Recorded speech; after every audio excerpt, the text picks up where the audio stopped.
Chapter 85. The Fountain. That for 6,000 years, and no one knows how many millions of ages before, the great whales should have been spouting all over the sea, and sprinkling and mystifying the gardens of the deep, as with so many sprinkling or mystifying pots, and that for some centuries back, thousands of hunters should have been close by the fountain of the whale, watching these sprinklings and spoutings, that all this should be, and yet that down to this blessed minute 15¼ minutes past 1 o'clock p.m. of this 16th day of December, A.D.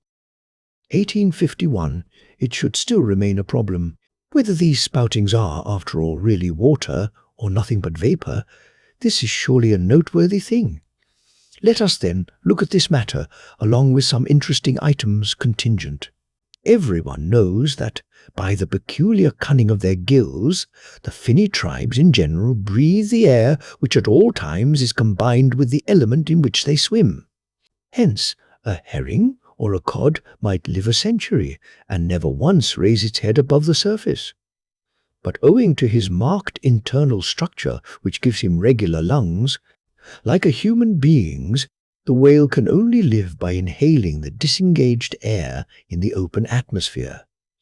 Wherefore, the necessity for his periodical visits to the upper world, but he cannot in any degree breathe through his mouth, for, in his ordinary attitude, the sperm whale's mouth is buried at least 8 feet beneath the surface.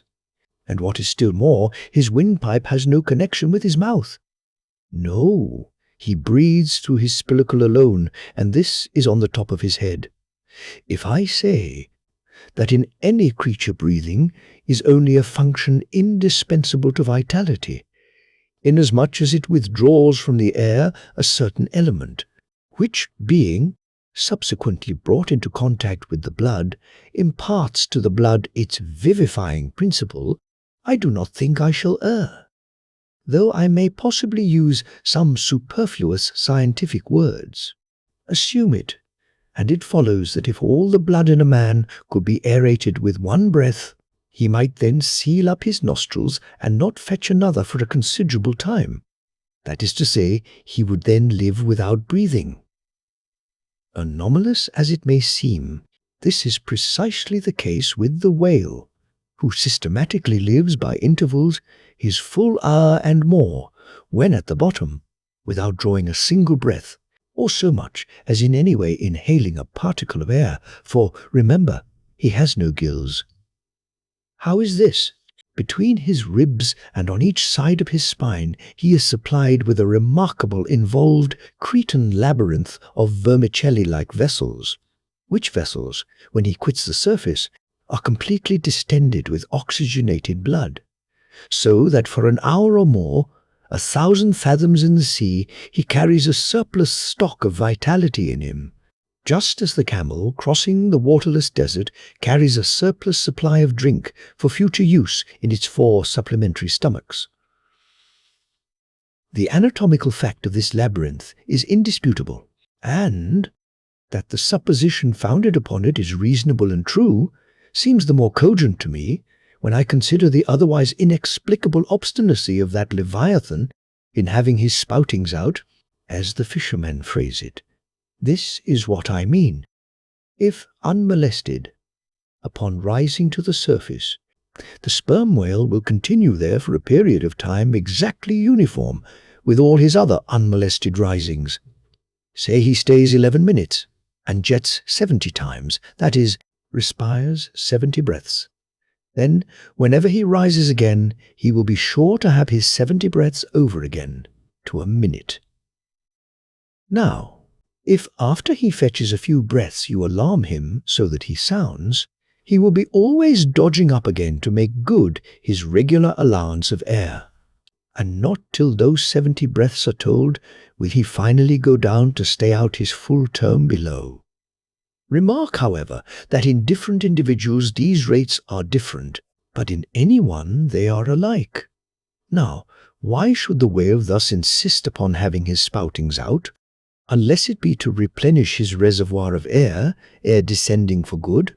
How obvious is it, too, that this necessity for the whale's rising exposes him to all the fatal hazards of the chase. For not by hook or by net could this vast leviathan be caught when sailing 1,000 fathoms beneath the sunlight. Not so much thy skill then, O hunter, as the great necessities that strike the victory to thee. In man, breathing is incessantly going on, one breath only serving for 2 or 3 pulsations, so that whatever other business he has to attend to, waking or sleeping, breathe he must, or die he will. But the sperm whale only breathes about 1/7 or Sunday of his time.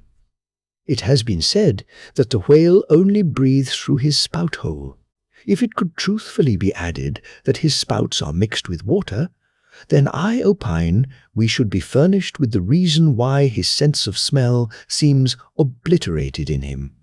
For the only thing about him that at all answers to his nose is that identical spout hole, and being so clogged with 2 elements, it could not be expected to have the power of smelling, but, owing to the mystery of the spout, whether it be water or whether it be vapour, no absolute certainty can as yet be arrived at on this head.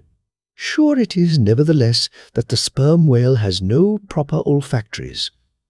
But what does he want of them? No roses, no violets, no cologne water in the sea.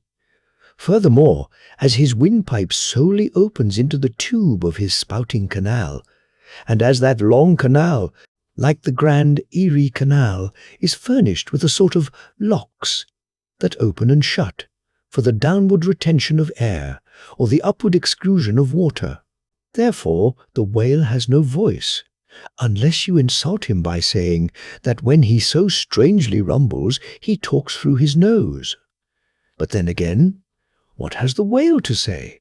Seldom have I known any profound being that had anything to say to this world, unless forced to stammer out something by way of getting a living. Oh, happy that the world is such an excellent listener. Now, the spouting canal of the sperm whale, chiefly intended as it is for the conveyance of air, and for several feet laid along horizontally just beneath the upper surface of his head, and a little to one side, this curious canal is very much like a gas pipe laid down in a city on one side of a street. But the question returns whether this gas pipe is also a water pipe, in other words, whether the spout of the sperm whale is the mere vapour of the exhaled breath, or whether that exhaled breath is mixed with water taken in at the mouth and discharged through the spiracle. It is certain that the mouth indirectly communicates with the spouting canal, but it cannot be proved that this is for the purpose of discharging water through the spiracle, because the greatest necessity for so doing would seem to be when in feeding he accidentally takes in water. But the sperm whale's food is far beneath the surface, and there he cannot spout even if he would. Besides, if you regard him very closely and time him with your watch, you will find that when unmolested, there is an undeviating rhyme between the periods of his jets and the ordinary periods of respiration. But why pester one with all this reasoning on the subject? Speak out. You have seen him spout, then declare what the spout is. Can you not tell water from air? My dear sir, in this world it is not so easy to settle these plain things. I have ever found your plain things the knottiest of all. And as for this whale spout, you might almost stand in it and yet be undecided as to what it is precisely. The central body of it is hidden in the snowy sparkling mist enveloping it, and how can you certainly tell whether any water falls from it when? Always, when you are close enough to a whale to get a close view of his spout. He is in a prodigious commotion, the water cascading all around him. And if at such times you should think that you really perceive drops of moisture in the spout, how do you know that they are not merely condensed from its vapour, Or how do you know that they are not those identical drops superficially lodged in the spout-hole fissure, which is countersunk into the summit of the whale's head? For even when tranquilly swimming through the midday sea in a calm, with his elevated hump sun dried as a dromedary's in the desert, even then, the whale always carries a small basin of water on his head, as under a blazing sun you will sometimes see a cavity in a rock filled up with rain. Nor is it at all prudent for the hunter to be over-curious touching the precise nature of the whale spout. It will not do for him to be peering into it and putting his face in it. You cannot go with your pitcher to this fountain and fill it and bring it away, for even when coming into slight contact with the outer, vapory shreds of the jet, which will often happen, your skin will feverishly smart from the acridness of the thing so touching it. And I know one who, coming into still closer contact with the spout, whether with some scientific object in view or otherwise, I cannot say, the skin peeled off from his cheek and arm. Wherefore, among whalemen, the spout is deemed poisonous. They try to evade it. Another thing, I have heard it said, and I do not much doubt it, that if the jet is fairly spouted into your eyes, it will blind you. The wisest thing the investigator can do then, it seems to me, is to let this deadly spout alone. Still, we can hypothesize, even if we cannot prove and establish. My hypothesis is this, that the spout is nothing but mist, and besides other reasons, to this conclusion I am impelled by considerations touching the great inherent dignity and sublimity of the sperm whale. I account him no common, shallow being, inasmuch as it is an undisputed fact that he is never found on soundings or near shores. All other whales sometimes are. He is both ponderous and profound, and I am convinced that from the heads of all ponderous, profound beings, such as Plato, Pyrrho, the devil, Jupiter, Dante, and so on, there always goes up a certain semi-visible steam while in the act of thinking deep thoughts. While composing a little treatise on eternity, I had the curiosity to place a mirror before me, and ere long saw reflected there a curious involved worming and undulation in the atmosphere over my head. The invariable moisture of my hair, while plunged in deep thought, after 6 cups of hot tea in my thin shingled attic of an August noon. This seems an additional argument for the above supposition. And how nobly it raises our conceit of the mighty, misty monster to behold him solemnly sailing through a calm tropical sea, his vast, mild head overhung by a canopy of vapour engendered by his incommunicable contemplations, and that vapour, as you will sometimes see it, glorified by a rainbow, as if heaven itself had put its seal upon his thoughts. For, see, rainbows do not visit the clear air, they only irradiate vapour. And so, through all the thick mists of the dim doubts in my mind, divine intuitions now and then shoot, enkindling my fog with a heavenly ray. And for this I thank God, for all have doubts, many deny, but doubts or denials, few along with them have intuitions. Doubts of all things earthly, and intuitions of some things heavenly. This combination makes neither believer nor infidel, but makes a man who regards them both with equal eye. Chapter 86. The Tale. Other poets have warbled the praises of the soft eye of the antelope, and the lovely plumage of the bird that never alights, less celestial. I celebrate a tale. Reckoning the largest sized sperm whale's tail to begin at that point of the trunk, where it tapers to about the girth of a man, it comprises upon its upper surface alone an area of at least 50 square feet. The compact round body of its root expands into 2 broad, firm, flat palms, or frucs. gradually shoaling away to less than an inch in thickness. At the crotch, or junction, these flukes slightly overlap, then sideways recede from each other like wings, leaving a wide vacancy between. In no living thing are the lines of beauty more exquisitely defined than in the crescentic borders of these flukes. At its utmost expansion, in the full-grown whale, the tail will considerably exceed 20 feet across. The entire member seems a dense webbed bed of welded sinews, but cut into it, and you find that 3 distinct strata compose it: upper, middle, and lower. The fibers in the upper and lower layers are long and horizontal, those of the middle one very short and running crosswise between the outside layers. This triune structure, as much as anything else, imparts power to the tail. To the student of old Roman walls, the middle layer will furnish a curious parallel to the thin course of tiles, always alternating with the stone in those wonderful relics of the antique, and which undoubtedly contribute so much to the great strength of the masonry.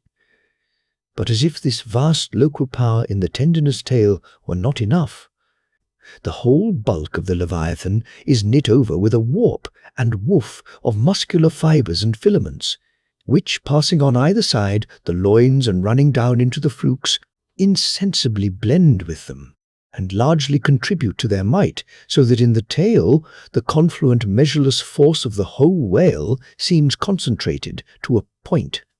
Could annihilation occur to matter, this were the thing to do it. Nor does this, its amazing strength, at all tend to cripple the graceful flexion of its motions, where infiniteness of ease undulates through a titanism of power. On the contrary, those motions derive their most appalling beauty from it. Real strength never impairs beauty or harmony, but it often bestows it, and in everything imposingly beautiful, strength has much to do with the magic. Take away the tied tendons that all over seem bursting from the marble in the carved Hercules, and its charm would be gone. As devout Eckermann lifted the linen sheet from the naked corpse of Goethe, he was overwhelmed with the massive chest of the man that seemed as a Roman triumphal arch. When Angelo paints even God the Father in human form, mark what robustness is there. And whatever they may reveal of the divine love in the Son, the soft, curled, hermaphroditical Italian pictures in which his idea has been most successfully embodied, these pictures, so destitute as they are of all brawniness, hint nothing of any power, but the mere negative, feminine one of submission and endurance, which on all hands it is conceded form the peculiar practical virtues of his teachings. Such is the subtle elasticity of the organ I treat of, that whether wielded in sport, or in earnest, or in anger, whatever be the mood it be in, its flexions are invariably marked by exceeding grace. Therein no fairy's arm can transcend it. 5 great motions are peculiar to it. First, when used as a fin for progression. Second, when used as a mace in battle. Third, in sweeping. Fourth, in lobtailing. Fifth, in peaking flukes. First, being horizontal in its position, the Leviathan's tail acts in a different manner from the tails of all other sea creatures. It never wriggles. In man or fish, wriggling is a sign of inferiority. To the whale, his tail is the sole means of propulsion. Scroll-wise coiled forwards beneath the body, and then rapidly sprung backwards, it is this which gives that singular darting, leaping motion to the monster when furiously swimming. His side fins only serve to steer by.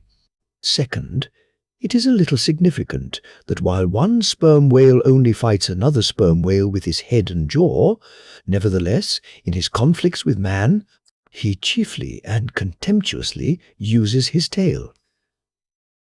In striking at a boat, he swiftly curves away his flukes from it, and the blow is only inflicted by the recoil. If it be made in the unobstructed air, especially if it descend to its mark, the stroke is then simply irresistible. No ribs of man or boat can withstand it.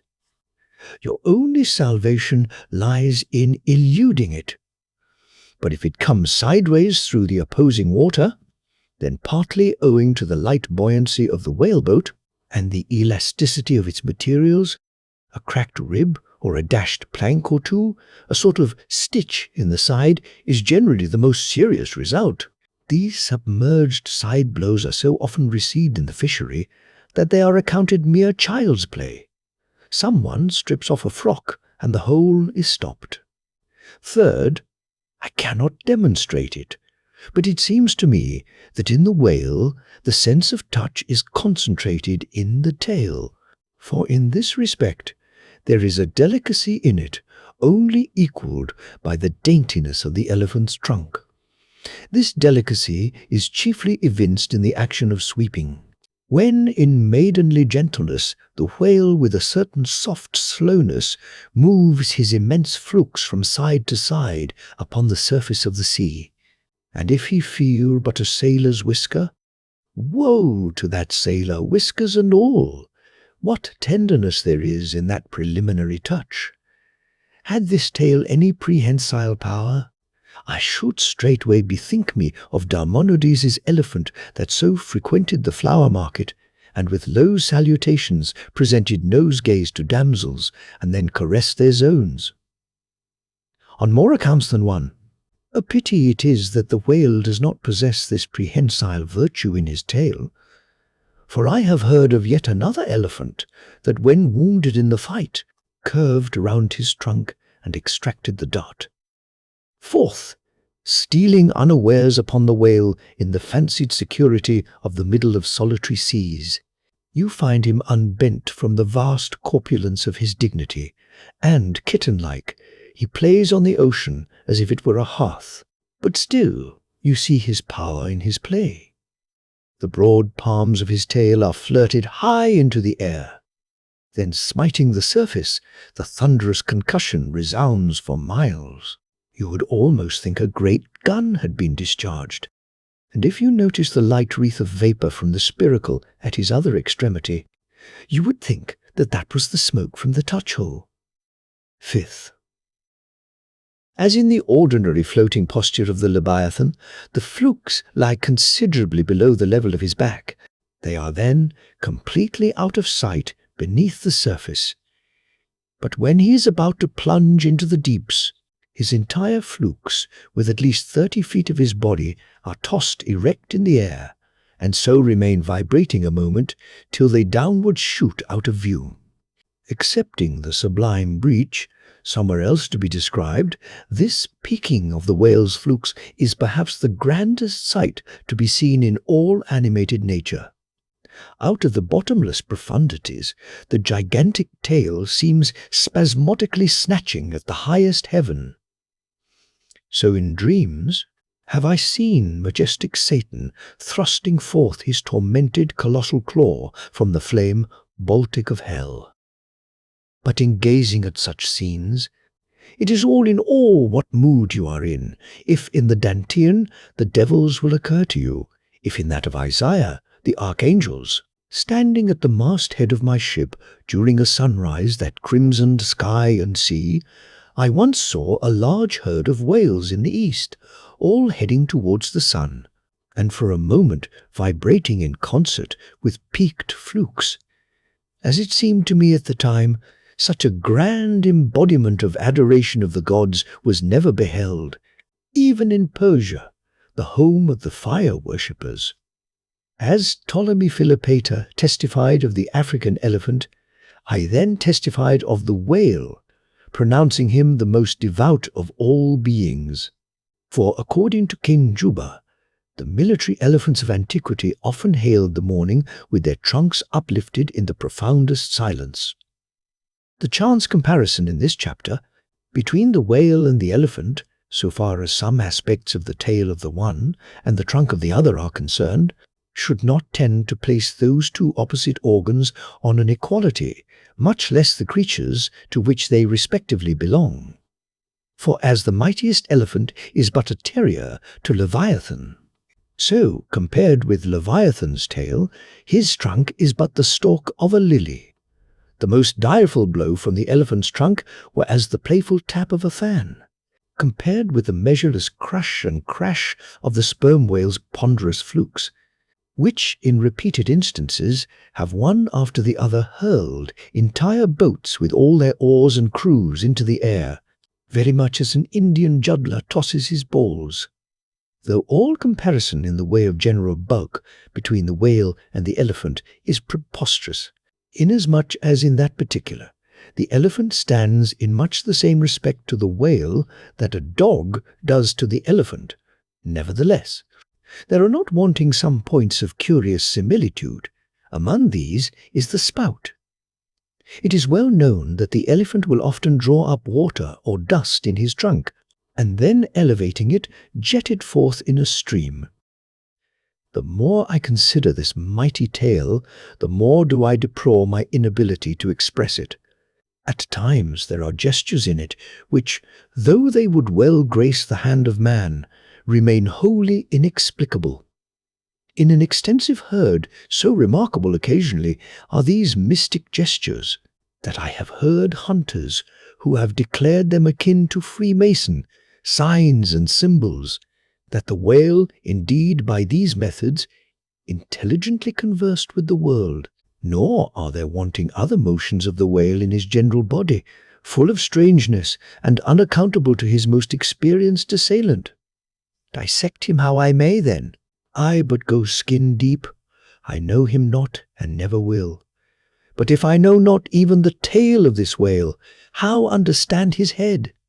Much more, how comprehend his face, when face he has none?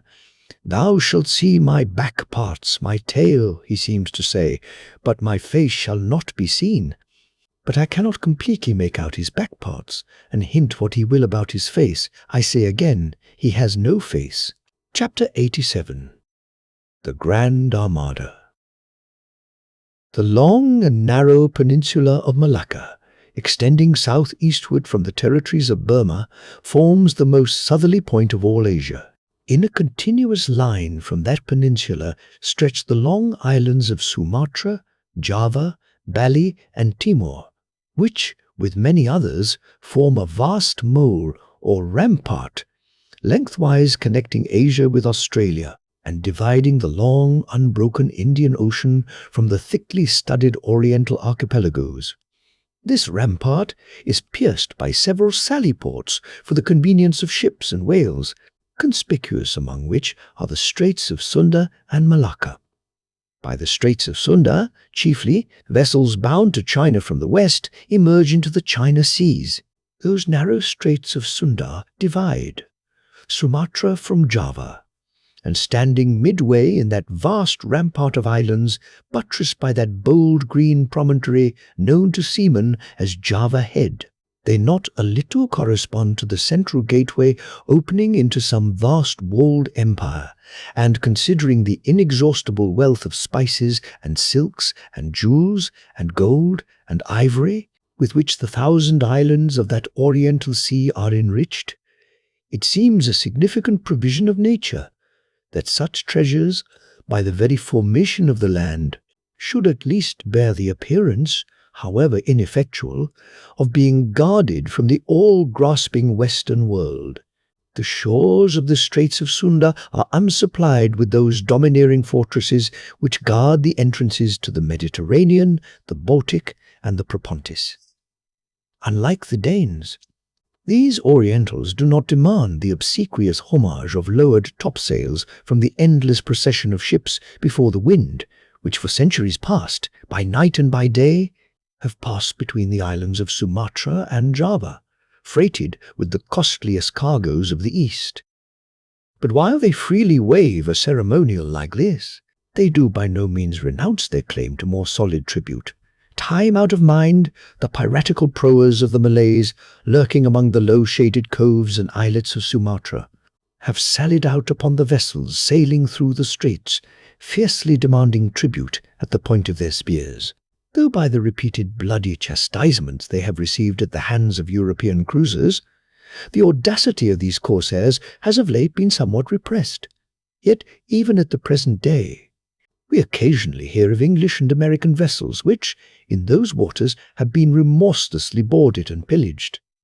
With a fair, fresh wind, the Pequod was now drawing nigh to these straits, Ahab purposing to pass through them into the Javan Sea, and thence, cruising northwards over waters known to be frequented here and there by the sperm whale, sweep inshore by the Philippine Islands, and gain the far coast of Japan, in time for the great whaling season there.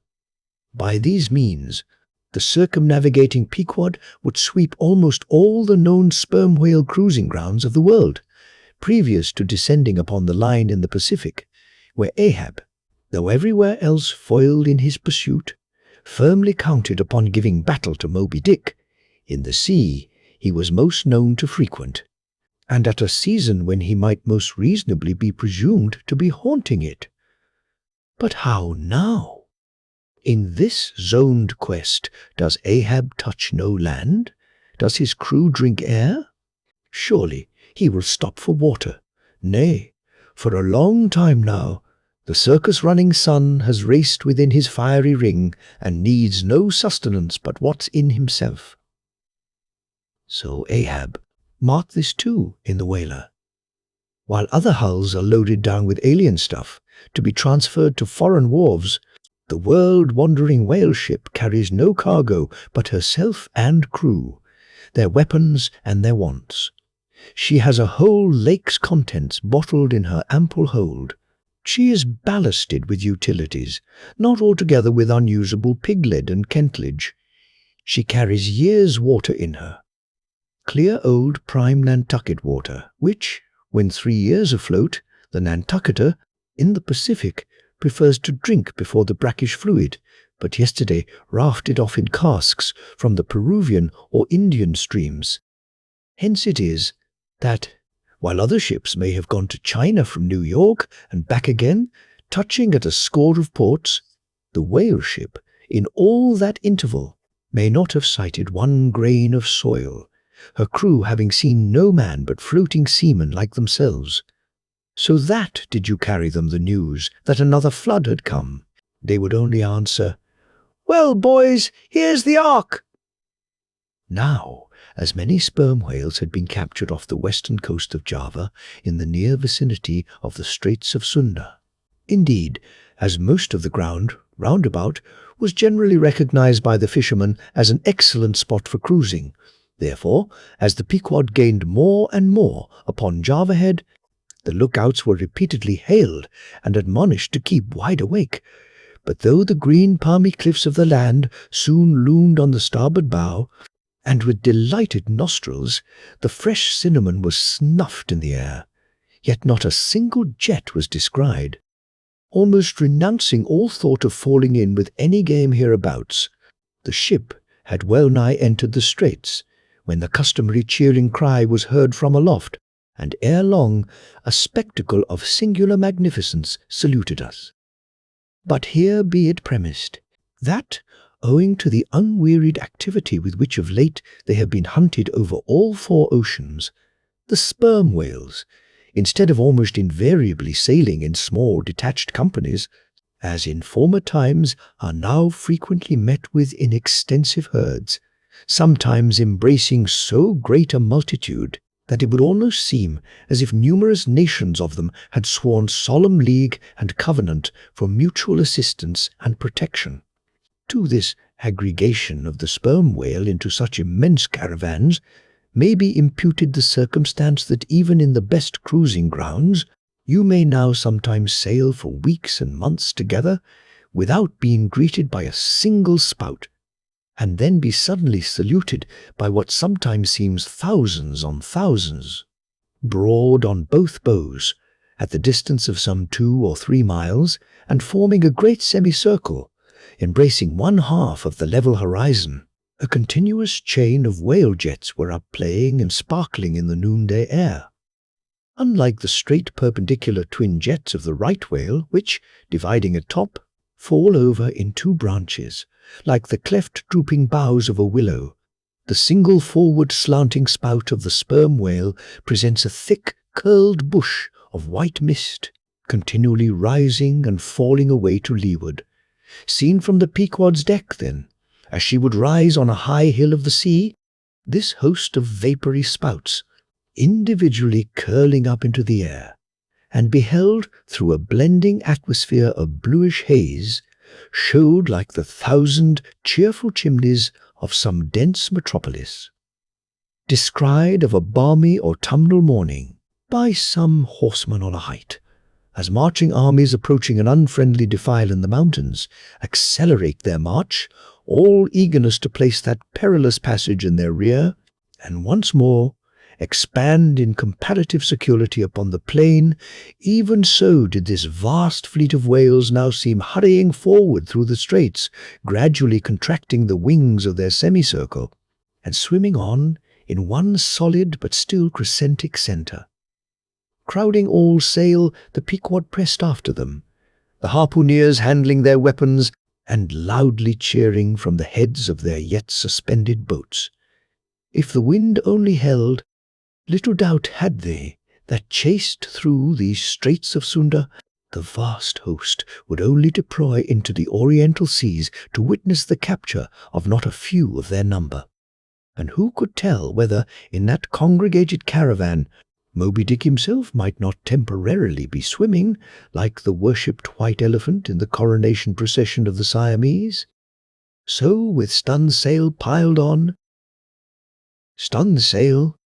we sailed along, driving these leviathans before us, when, of a sudden, the voice of Tashtego was heard, loudly directing attention to something in our wake. Corresponding to the crescent in our van, we beheld another in our rear.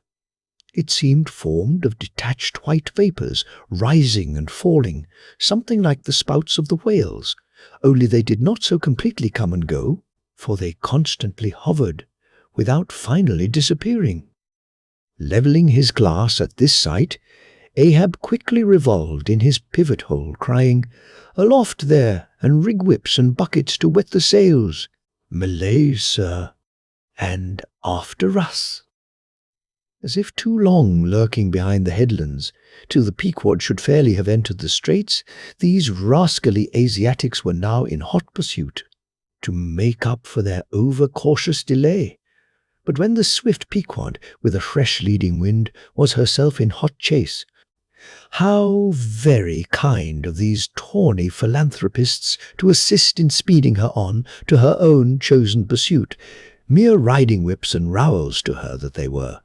As with glass under arm, Ahab to and fro paced the deck, in his forward turn beholding the monsters he chased, and in the after one the bloodthirsty pirates chasing him.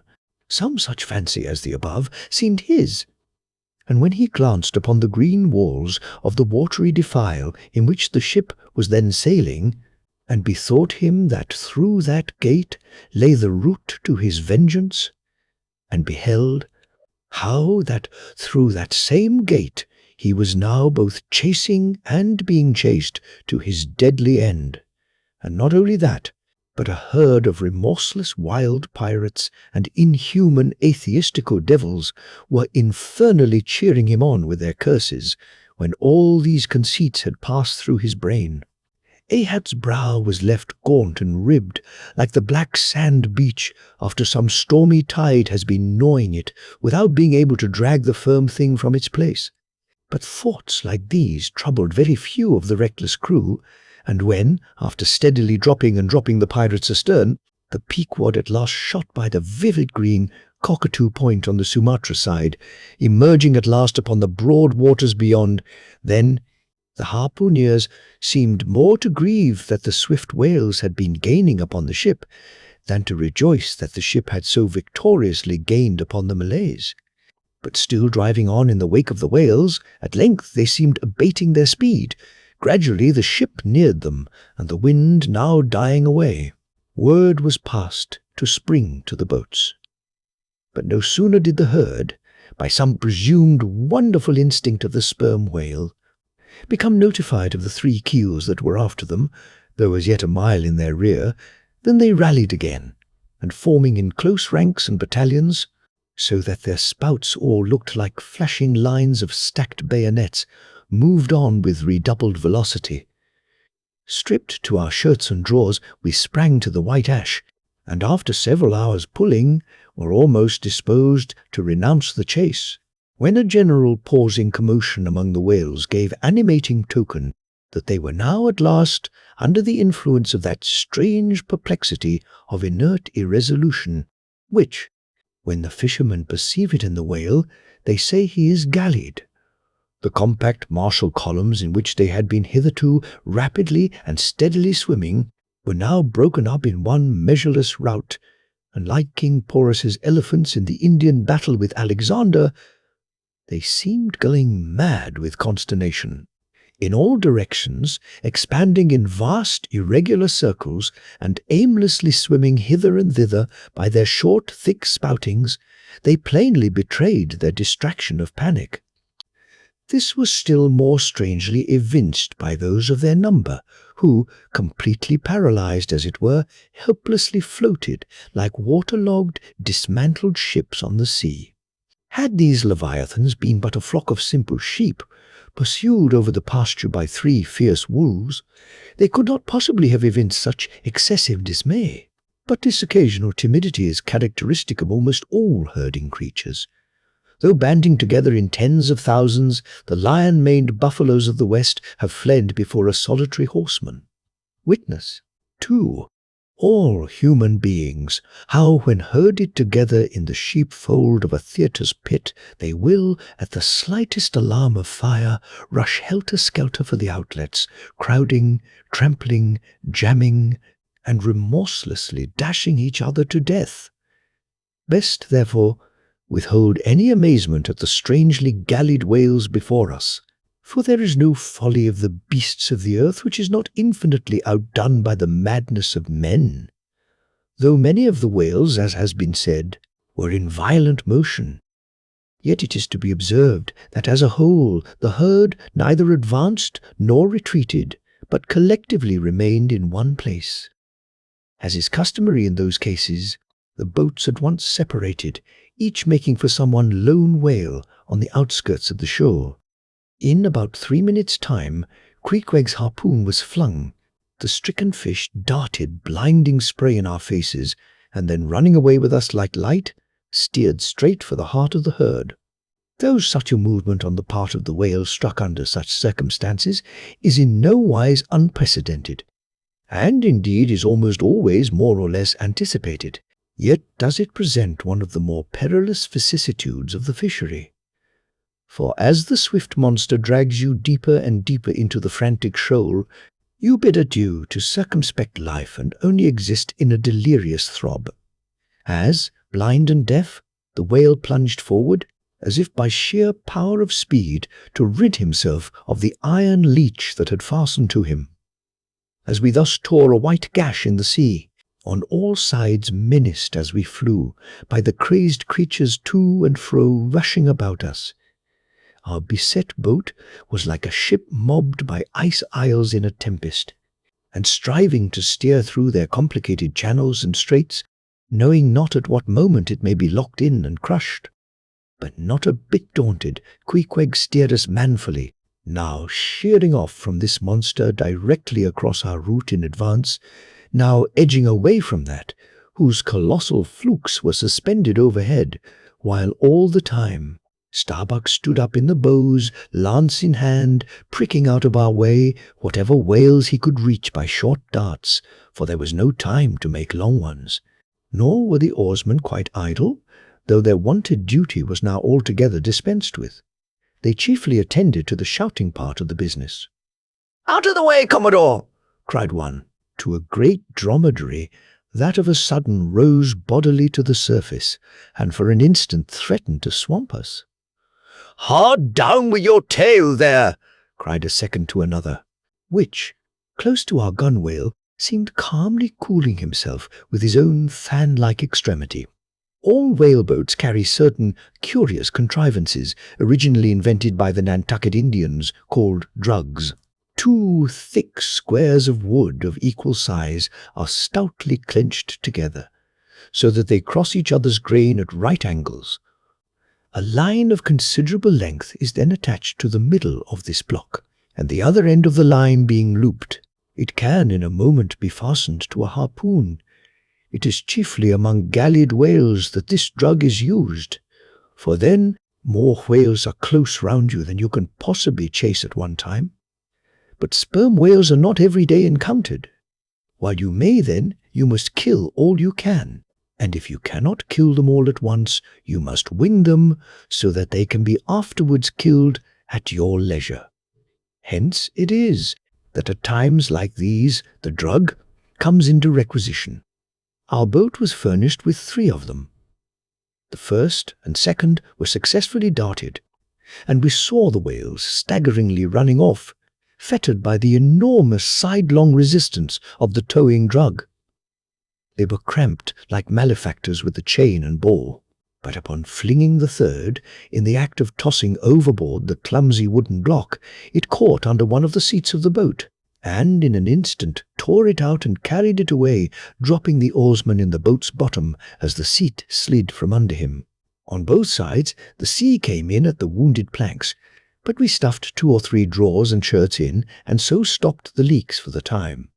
It had been next to impossible to dart these drugged harpoons, were it not that as we advanced into the herd, our whale's way greatly diminished. Moreover, that, as we went still further and further from the circumference of commotion, the direful disorders seemed waning, so that when at last the jerking harpoon drew out, and the towing whale sideways vanished, then, with the tapering force of his parting momentum, we glided between 2 whales into the innermost heart of the shoal. As if from some mountain torrent, we had slid into a serene valley lake. Here, the storms in the roaring glens between the outermost whales were heard but not felt. In this central expanse the sea presented that smooth, satin-like surface called a sleek, produced by the subtle moisture thrown off by the whale in his more quiet moods. Yes, we were now in that enchanted calm which they say lurks at the heart of every commotion. And still, in the distracted distance, we beheld the tumults of the outer concentric circles, and saw successive pods of whales, 8 or 10 in each, swiftly going round and round like multiplied spans of horses in a ring, and so closely shoulder to shoulder that a titanic circus rider might easily have overarched the middle ones, and so have gone round on their backs. Owing to the density of the crowd of reposing whales, more immediately surrounding the embayed axis of the herd, no possible chance of escape was at present afforded us.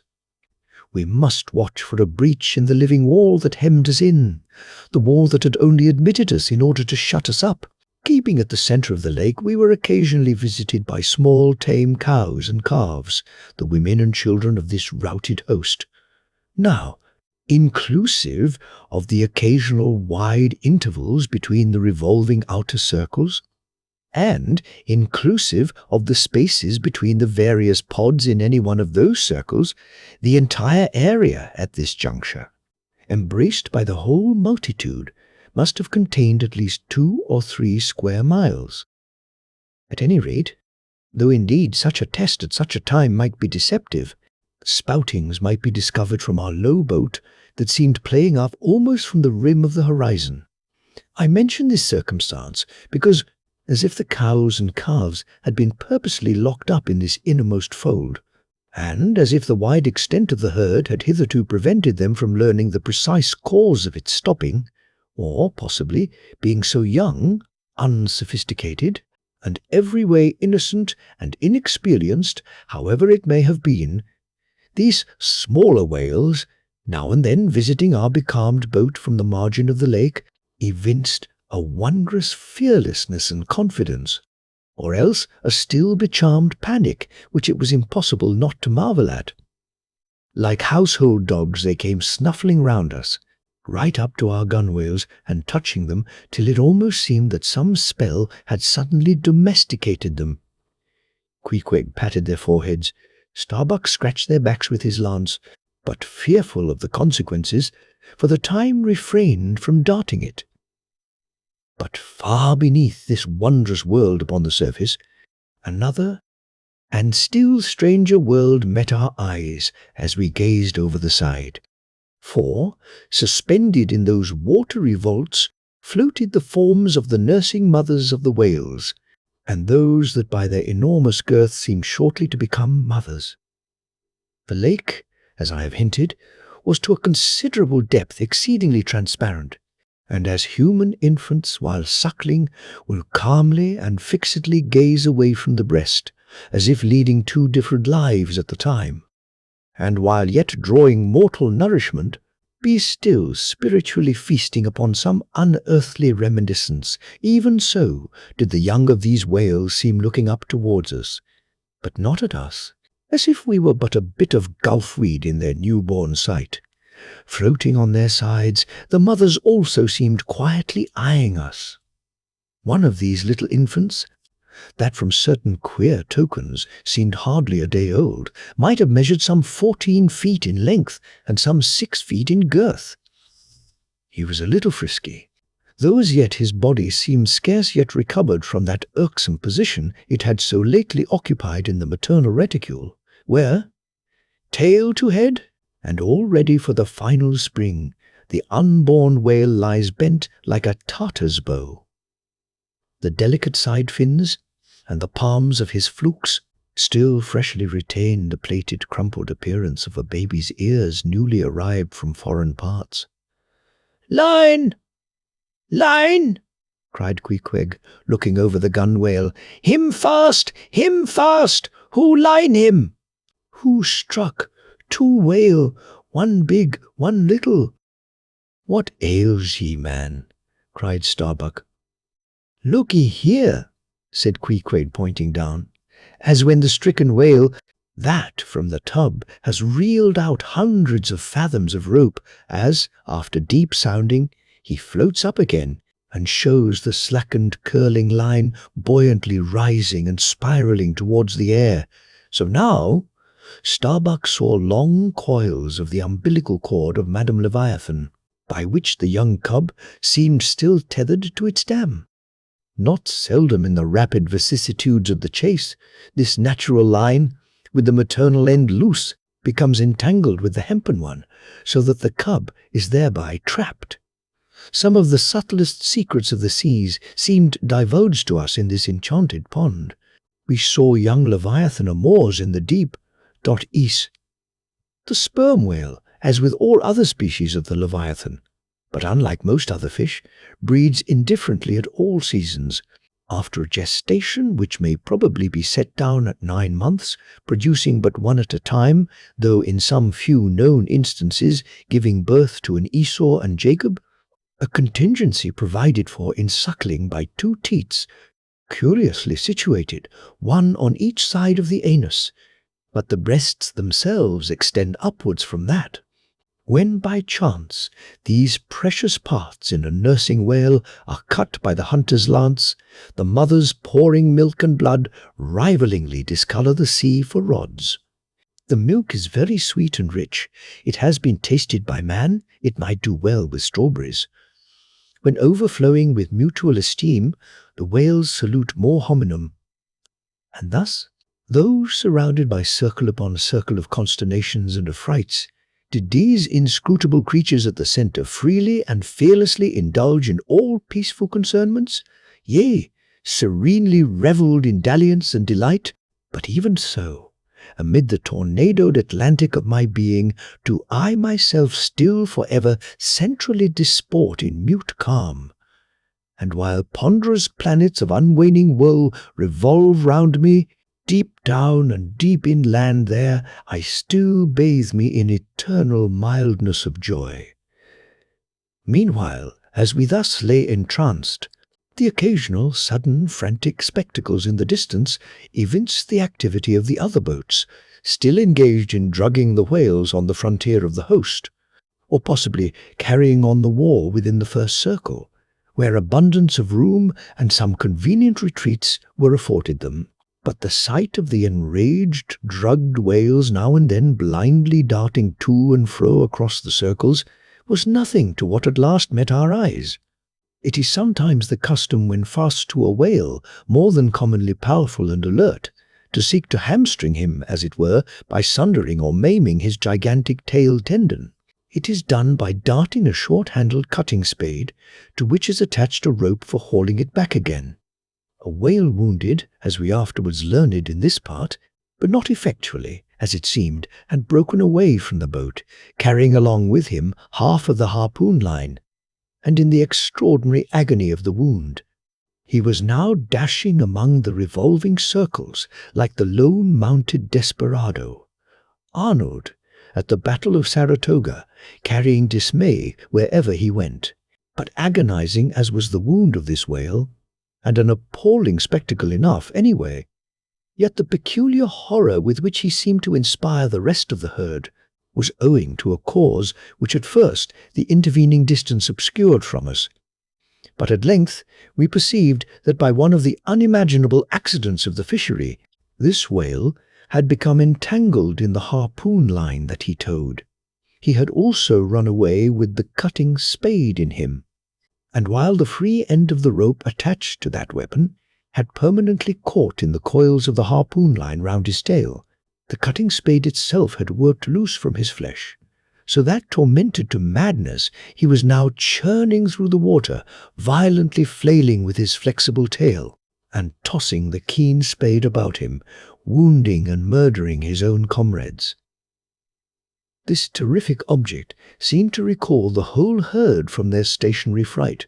First, the whales forming the margin of our lake began to crowd a little and tumble against each other, as if lifted by half-spent billows from afar. Then the lake itself began faintly to heave and swell. The submarine bridal chambers and nurseries vanished. In more and more contracting orbits, the whales in the more central circles began to swim in thickening clusters. Yes, the long calm was departing. A low advancing hum was soon heard, and then, like to the tumultuous masses of block ice when the great river Hudson breaks up in spring, the entire host of whales came tumbling upon their inner centre, as if to pile themselves up in one common mountain. Instantly Starbuck and Queequeg changed places, Starbuck taking the stern. "Oars! Oars!" he intensely whispered, seizing the helm. "Gripe your oars, and clutch your souls now. My God, men, stand by. Shove him off, you Queequeg. The whale there. Prick him, hit him. Stand up and stay so. Spring, men, pull. Men! Never mind their backs. Scrape them. Scrape away." The boat was now all but jammed between two vast black bulks, leaving a narrow Dardanelles between their long lengths. But by desperate endeavour we at last shot into a temporary opening, then giving way rapidly, and at the same time earnestly watching for another outlet. After many similar hairbreadth escapes, we at last swiftly glided into what had just been one of the outer circles, but now crossed by random whales, all violently making for one centre. This lucky salvation was cheaply purchased by the loss of Queequeg's hat, who, while standing in the bows to prick the fugitive whales, had his hat taken clean from his head by the air eddy made by the sudden tossing of a pair of broad flukes close by. Riotous and disordered as the universal commotion now was, it soon resolved itself into what seemed a systematic movement, for having clumped together at last in one dense body, they then renewed their onward flight with augmented fleetness. Further pursuit was useless, but the boats still lingered in their wake to pick up what drugged whales might be dropped astern, and likewise to secure one which Flask had killed and waifed. The waif is a pennoned pole, 2 or 3 of which are carried by every boat, and which, when additional game is at hand, are inserted upright into the floating body of a dead whale, both to mark its place on the sea, and also as token of prior possession, should the boats of any other ship draw near. The result of this lowering was somewhat illustrative of that sagacious saying in the fishery, The more whales, the less fish. Of all the drugged whales, only one was captured. The rest contrived to escape for the time, but only to be taken, as will hereafter be seen, by some other craft than the Pequod. Chapter 88. Schools and Schoolmasters. The previous chapter gave account of an immense body or herd of sperm whales, and there was also then given the probable cause inducing those vast aggregations. Now, though such great bodies are at times encountered, yet, as must have been seen, even at the present day, small detached bands are occasionally observed, embracing from 20 to 50 individuals each. Such bands are known as schools.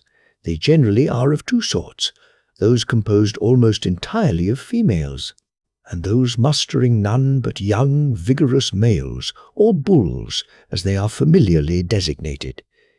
In cavalier attendance upon the school of females, you invariably see a male of full-grown magnitude, but not old, who, upon any alarm, evinces his gallantry by falling in the rear and covering the flight of his ladies.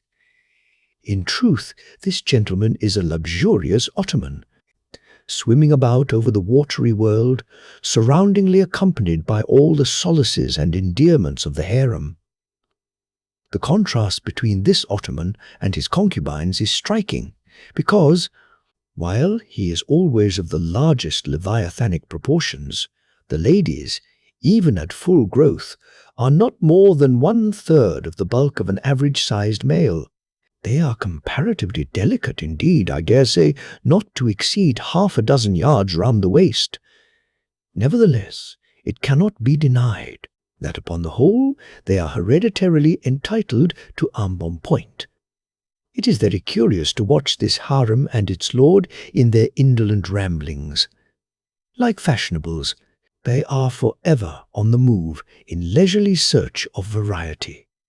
You meet them on the line in time for the full flower of the equatorial feeding season, having just returned, perhaps, from spending the summer in the northern seas, and so cheating summer of all unpleasant weariness and warmth. By the time they have lounged up and down the promenade of the equator a while, they start for the oriental waters in anticipation of the cool season there, and so evade the other excessive temperature of the year. When serenely advancing on one of these journeys, if any strange, suspicious sights are seen, my Lord Whale keeps a wary eye on his interesting family. Should any unwarrantably pert young Leviathan coming that way presume to draw confidentially close to one of the ladies, with what prodigious fury the Bashaw assails him and chases him away. High times indeed, if unprincipled young rakes like him are to be permitted to invade the sanctity of domestic bliss. Though do what the Bashaw will, he cannot keep the most notorious Lothariel out of his bed, for, alas, all fish bed in common. As ashore, the ladies often cause the most terrible duels among their rival admirers, just so with the whales, who sometimes come to deadly battle, and all for love. They fence with their long lowered jaws, sometimes locking them together, and so striving for the supremacy like elks that warringly interweave their antlers. Not a few are captured having the deep scars of these encounters, furrowed heads, broken teeth, scalloped fins, and in some instances wrenched and dislocated mouths. But supposing the invader of domestic bliss to betake himself away at the first rush of the harem's lord, then is it very diverting to watch that lord. Gently he insinuates his vast bulk among them again, and revels there awhile, still in tantalizing vicinity to young Lothario, like pious Solomon devoutly worshipping among his 1,000 concubines. Granting other whales to be in sight, the fishermen will seldom give chase to one of these Grand Turks, for these Grand Turks are too lavish of their strength, and hence their unctuousness is small. As for the sons and the daughters they beget, why, those sons and daughters must take care of themselves, at least with only the maternal help. For, like certain other omnivorous roving lovers that might be named, my Lord Whale has no taste for the nursery, however much for the bower, and so, being a great traveller, he leaves his anonymous babies all over the world, every baby an exotic. In good time, nevertheless, as the ardour of youth declines, as years and dumps increase, as reflection lends her solemn pauses, in short, as a general lassitude overtakes the sated Turk, then a love of ease and virtue supplants the love for maidens. Our Ottoman enters upon the impotent, repentant, admonitory stage of life, forswears, disbands the harem, and grown to an exemplary, sulky old soul, goes about all alone among the meridians and parallels, saying his prayers and warning each young Leviathan from his amorous errors. Now, as the harem of Wales is called by the fishermen a school, so is the lord and master of that school technically known as the schoolmaster. It is therefore not in strict character, however admirably satirical, that after going to school himself, he should then go abroad inculcating not what he learned there, but the folly of it. His title, schoolmaster, would very naturally seem derived from the name bestowed upon the harem itself. But some have surmised that the man who first thus entitled this sort of Ottoman whale must have read the memoirs of Vidocq, and informed himself what sort of a country schoolmaster that famous Frenchman was in his younger days, and what was the nature of those occult lessons he inculcated into some of his pupils. The same secludedness and isolation to which the schoolmaster whale betakes himself in his advancing years is true of all aged sperm whales. Almost universally, a lone whale, as a solitary leviathan is called, proves an ancient one. Like venerable moss-bearded Daniel Boone, he will have no one near him but nature herself, and her he takes to wife in the wilderness of waters, and the best of wives she is. Though she keeps so many moody secrets, the schools composing none but young and vigorous males, previously mentioned, offer a strong contrast to the harem schools. For while those female whales are characteristically timid, the young males, or 40-barrel bulls as they call them, are by far the most pugnacious of all leviathans, and proverbially the most dangerous to encounter, excepting those wondrous grey-headed, grizzled whales sometimes met, and these will fight you like grim fiends exasperated by a penal gout. The 40-barrel bull schools are larger than the harem schools. Like a mob of young collegians, they are full of fight, fun, and wickedness, tumbling round the world at such a reckless, rollicking rate that no prudent underwriter would insure them any more than he would a riotous lad at Yale or Harvard. They soon relinquish this turbulence, though, and when about 3/4 grown, break up and separately go about in quest of settlements, that is, harems. Another point of difference between the male and female schools is still more characteristic of the sexes.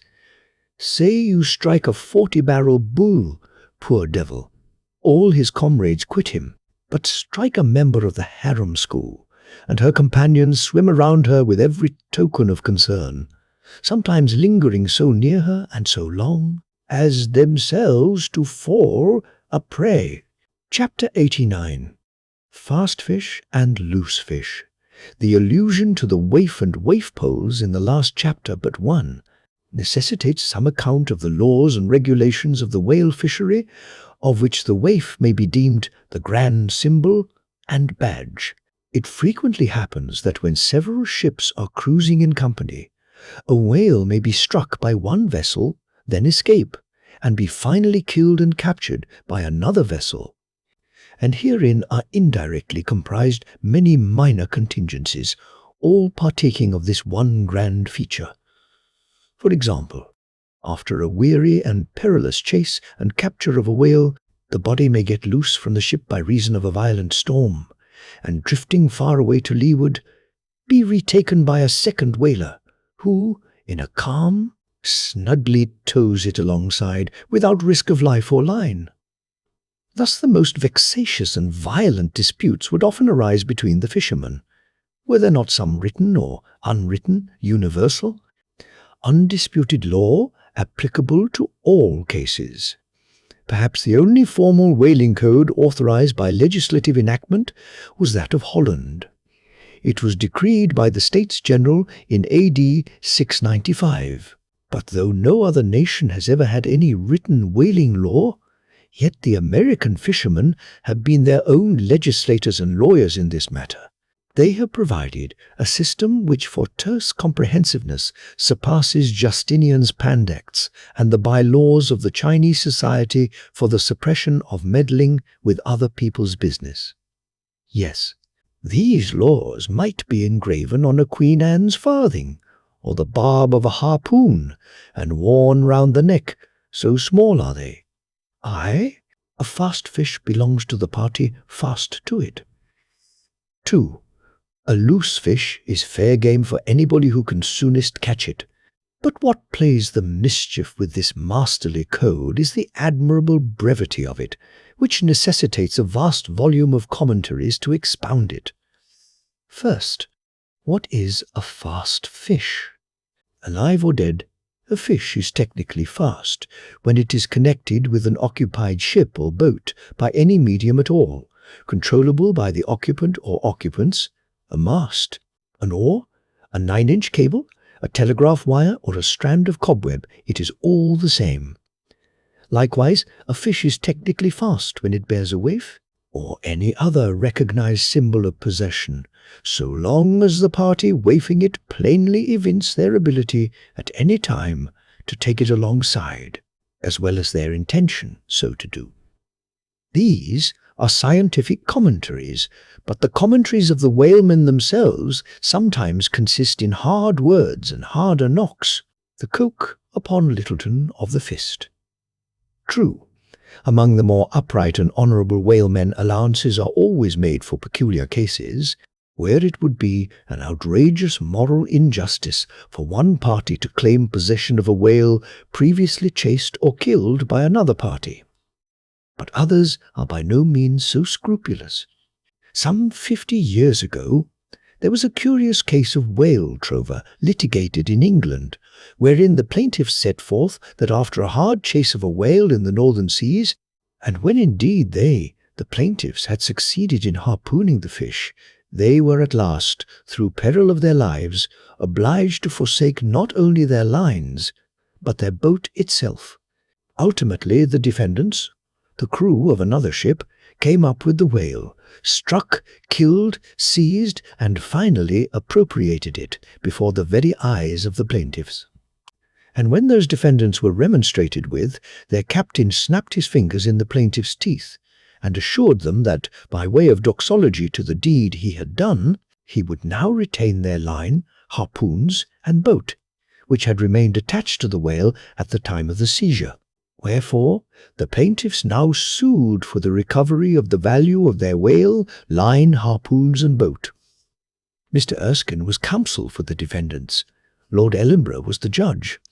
In the course of the defence, the witty Erskine went on to illustrate his position by alluding to a recent crim.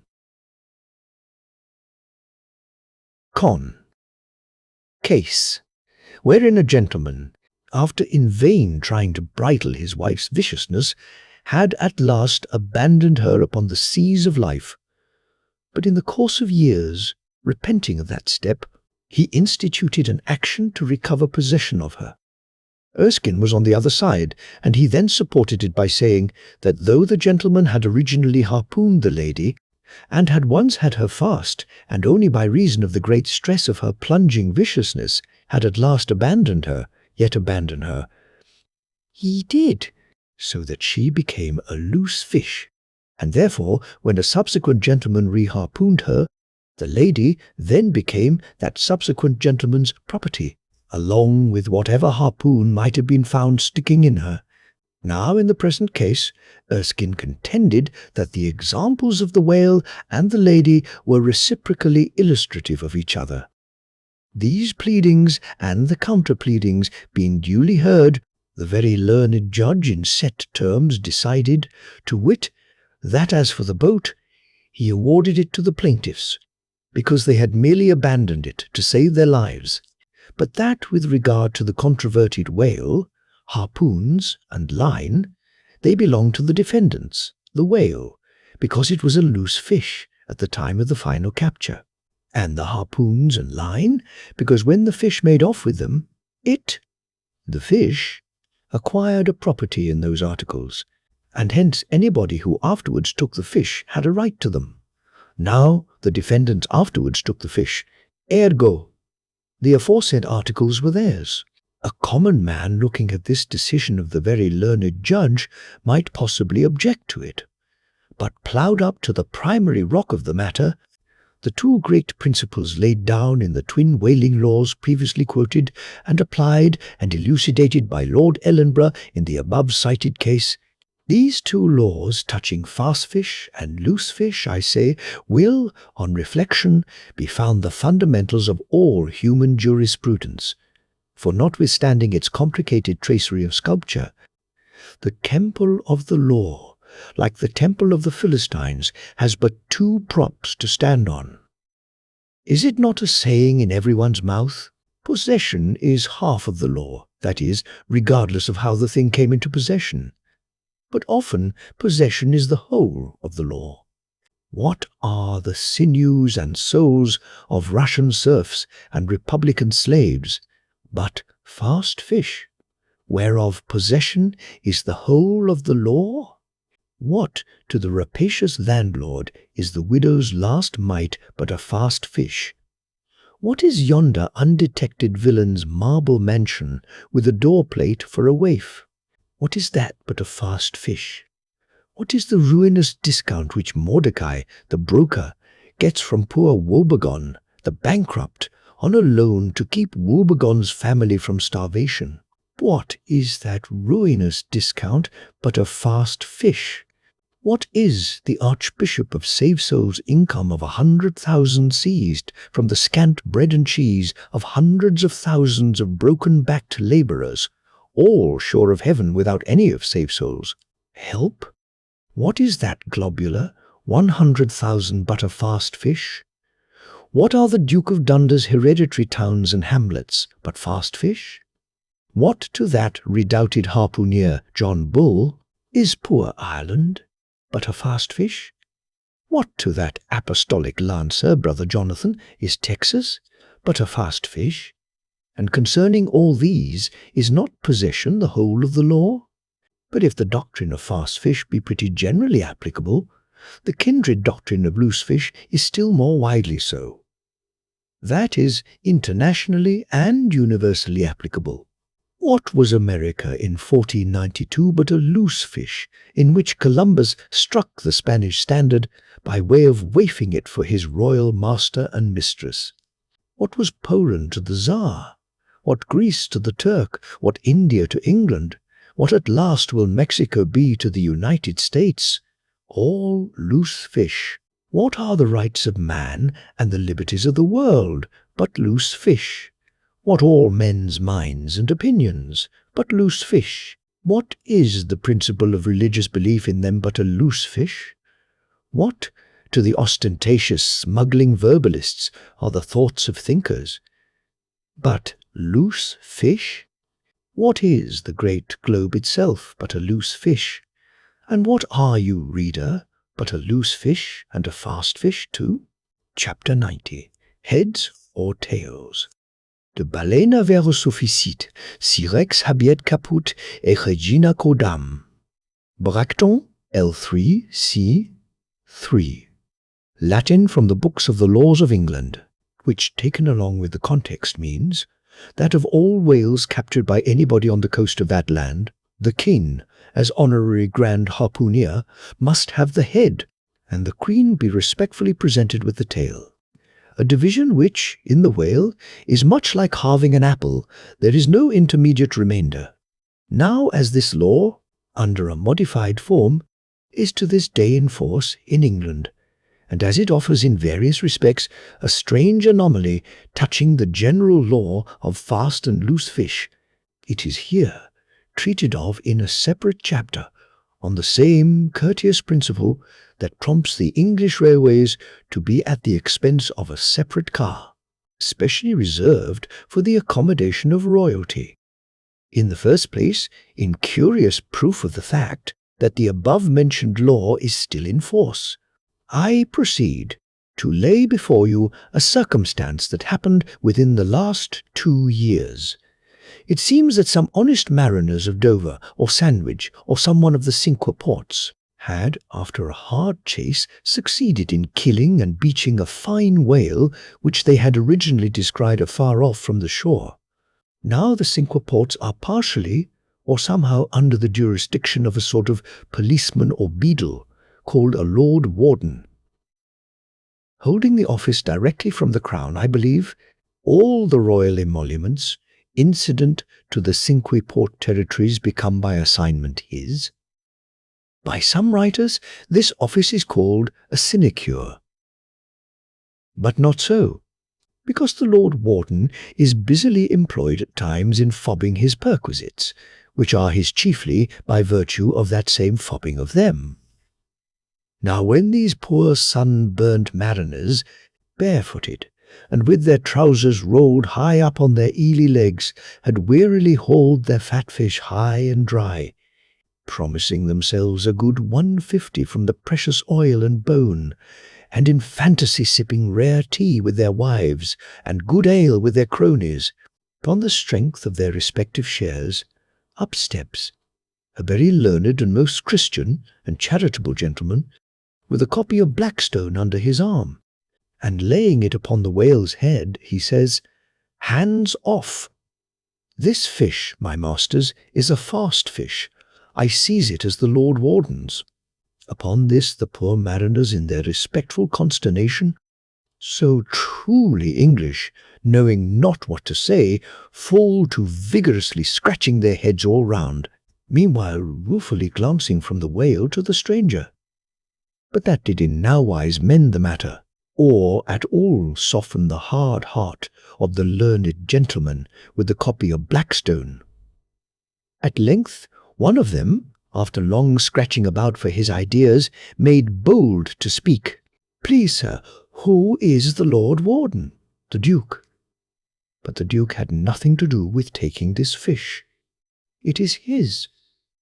"We have been at great trouble and peril and some expense, and is all that to go to the Duke's benefit, we getting nothing at all for our pains but our blisters?"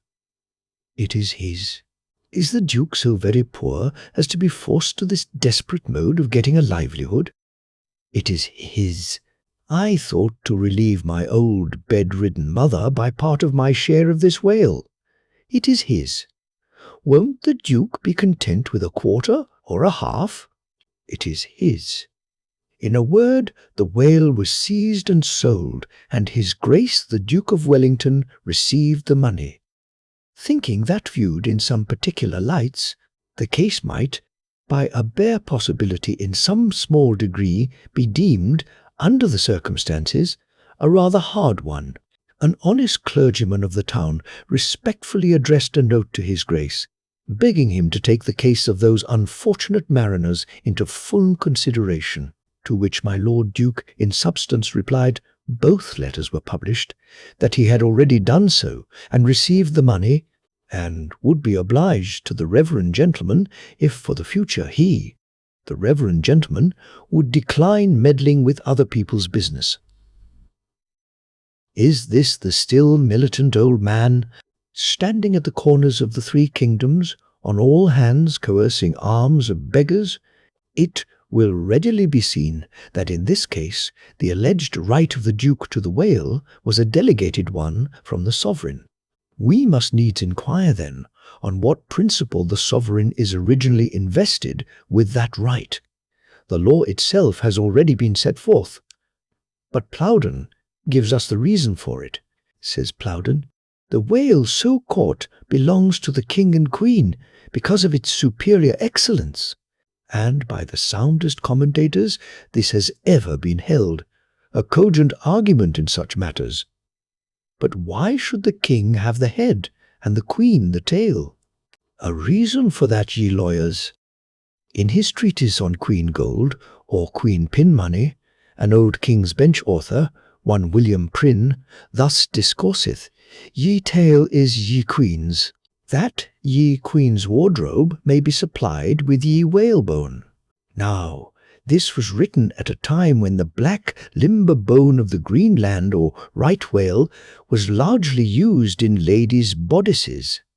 But this same bone is not in the tail, it is in the head, which is a sad mistake for a sagacious lawyer like Prynne. But is the queen a mermaid, to be presented with a tail? An allegorical meaning may lurk here.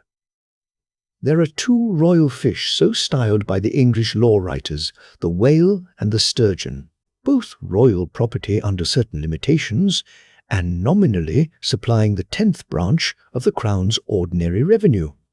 I know not that any other author has hinted of the matter, but by inference it seems to me that the sturgeon must be divided in the same way as the whale, the king, receiving the highly dense and elastic head peculiar to that fish, which, symbolically regarded, may possibly be humorously grounded upon some presumed congeniality.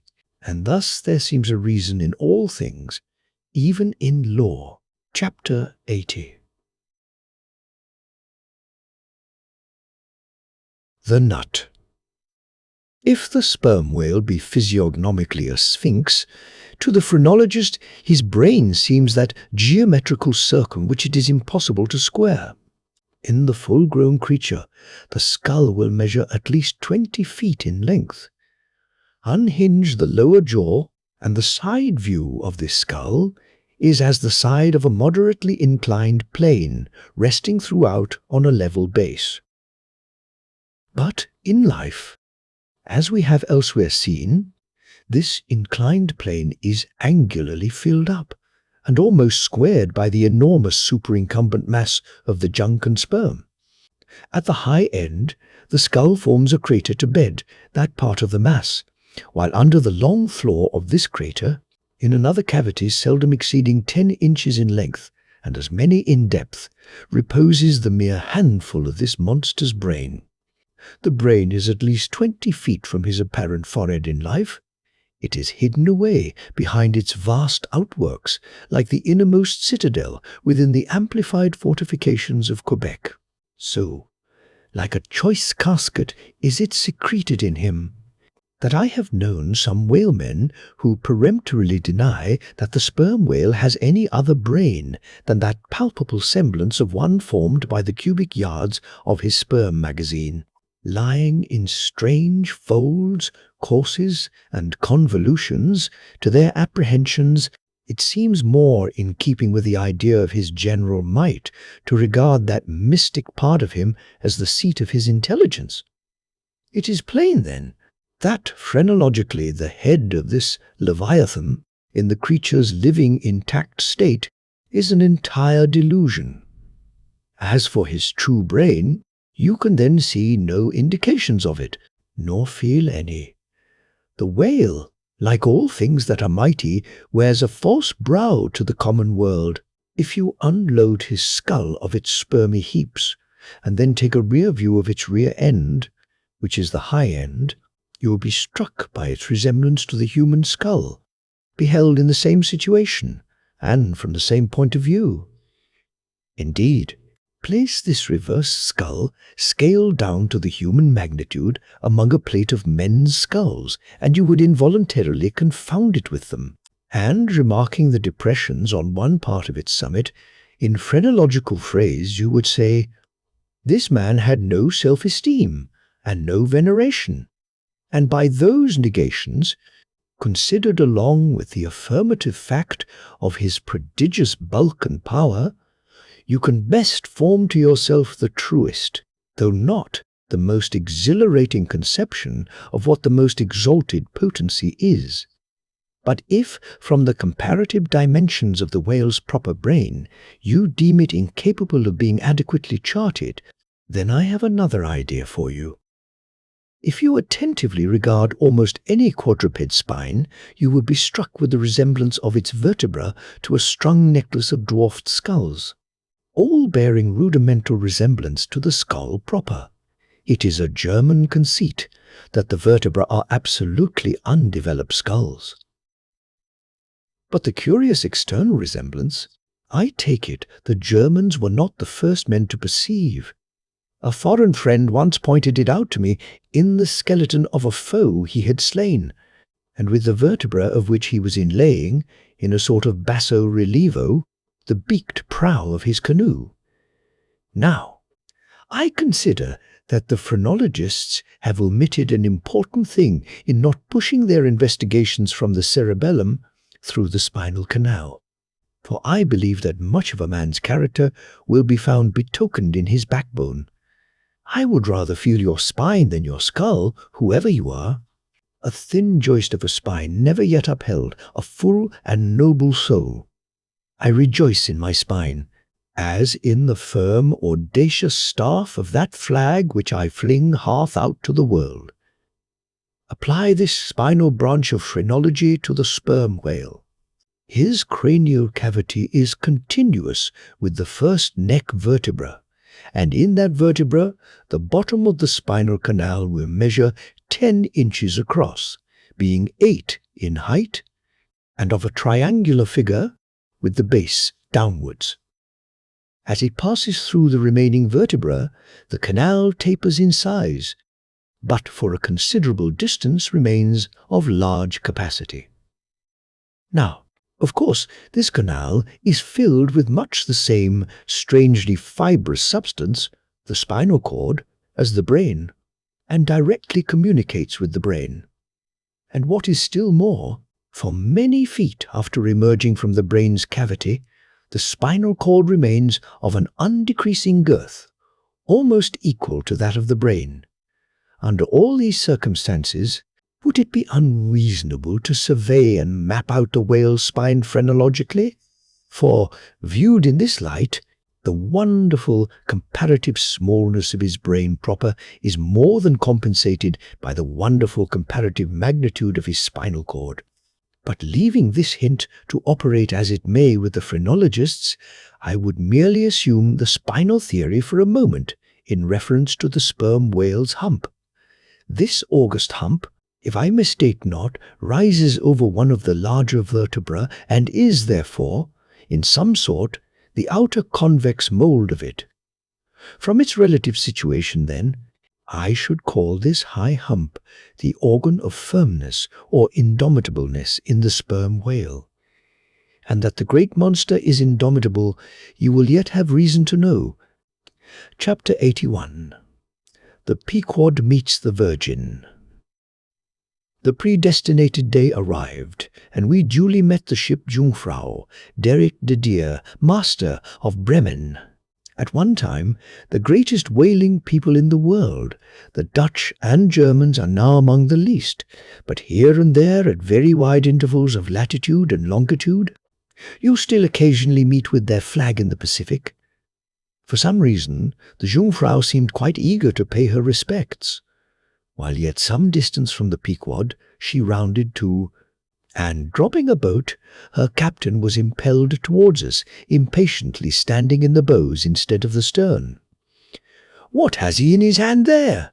cried Starbuck, pointing to something wavingly held by the German.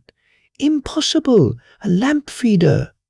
"Not that," said Stubb. No, it's a coffee pot, Mr. Starbuck. He's coming off to make us our coffee." "Is the Yarman? Don't you see that big tin can there alongside of him? That's his boiling water." "Oh, he's all right, is the Yarman." "Go along with you," cried Flask. "It's a lamp feeder and an oil can. He's out of oil and has come a-begging." However curious it may seem for an oil ship to be borrowing oil on the whale ground, and however much it may invertedly contradict the old proverb about carrying coals to Newcastle, yet sometimes such a thing really happens, and in the present case, Captain Derrick de Deer did indubitably conduct a lamp feeder, as Flask did declare. As he mounted the deck, Ahab abruptly accosted him, without at all heeding what he had in his hand, but in his broken lingo, the German soon evinced his complete ignorance of the white whale, immediately turning the conversation to his lamp feeder and oil can, with some remarks touching his having to turn into his hammock at night in profound darkness, his last drop of Bremen oil being gone, and not a single flying fish yet captured to supply the deficiency, concluding by hinting that his ship was indeed what in the fishery is technically called a clean one, that is, an empty one, well deserving the name of Jungfrau, or the Virgin. His necessities supplied, Derrick departed, but he had not gained his ship's side when whales were almost simultaneously raised from the mastheads of both vessels, and so eager for the chase was Derrick that without pausing to put his oil can and lamp feeder aboard, he slewed round his boat and made after the Leviathan lamp feeders. Now, the game having risen to leeward, he and the other 3 German boats that soon followed him had considerably the start of the Pequod's keels. There were 8 whales, an average pod. Aware of their danger, they were going all abreast with great speed, straight before the wind, rubbing their flanks as closely as so many spans of horses in harness. They left a great, wide wake, as though continually unrolling a great wide parchment upon the sea.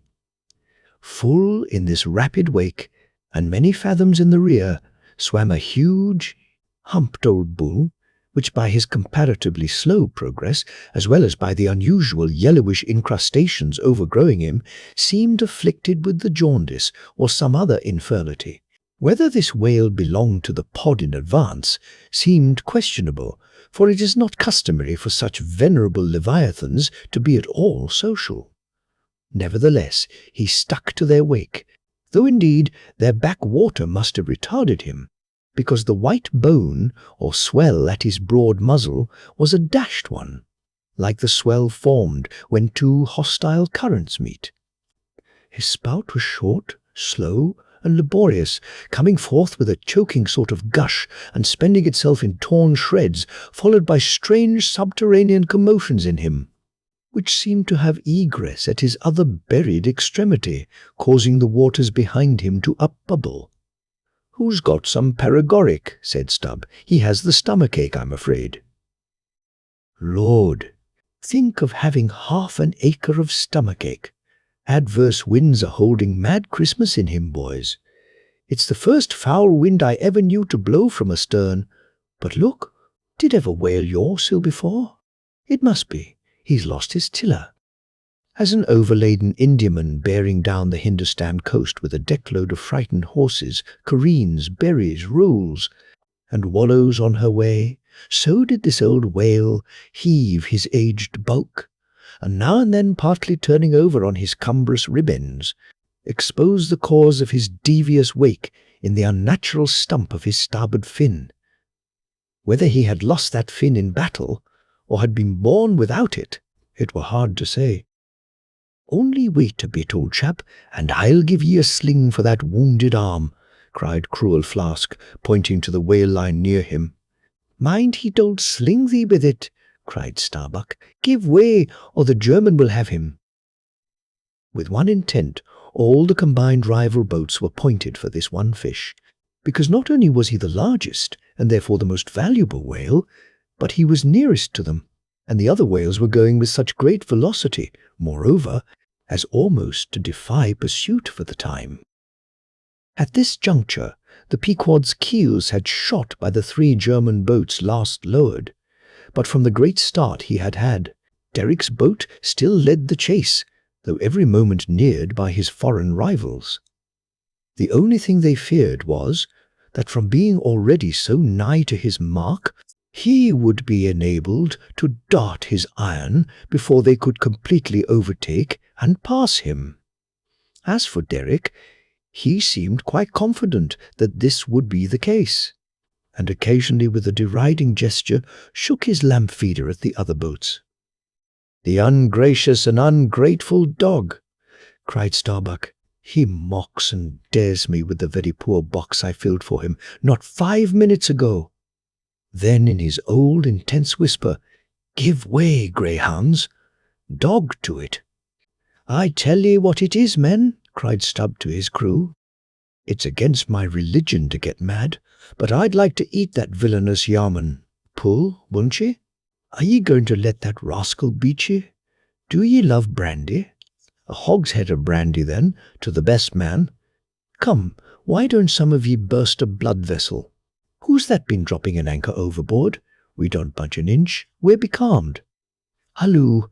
Here's grass growing in the boat's bottom, and by the Lord the mast there's budding. This won't do, boys. Look at that yarman.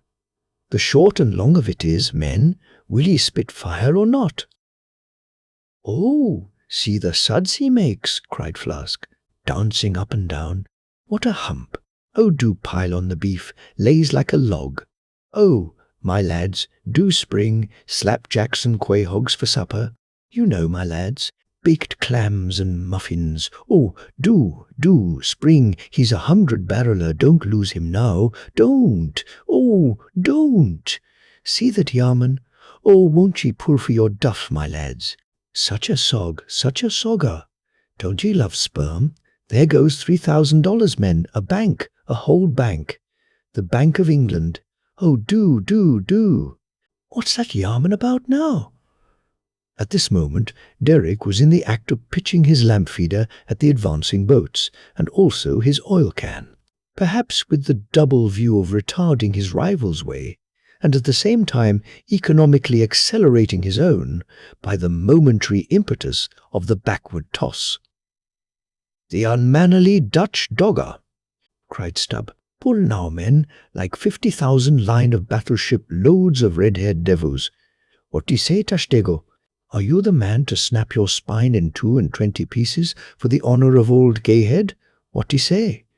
"I say, pull like goddamn," cried the Indian. Fiercely, but evenly incited by the taunts of the German, the Pequod's 3 boats now began ranging almost abreast, and, so disposed, momentarily neared him. In that fine, loose, chivalrous attitude of the headsman when drawing near to his prey, the 3 mates stood up proudly, occasionally backing the after-oarsman with an exhilarating cry of, "There she slides! Now! Hurrah for the white ash breeze! Down with the yarman! Sail over him!"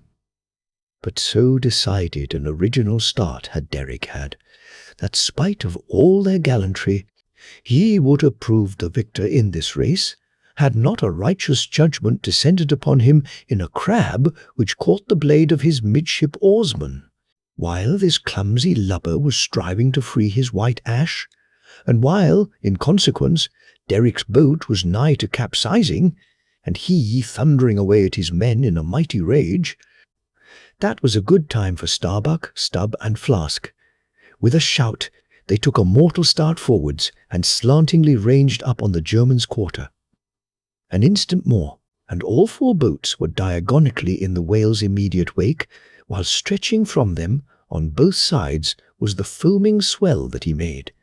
It was a terrific, most pitiable, and maddening sight.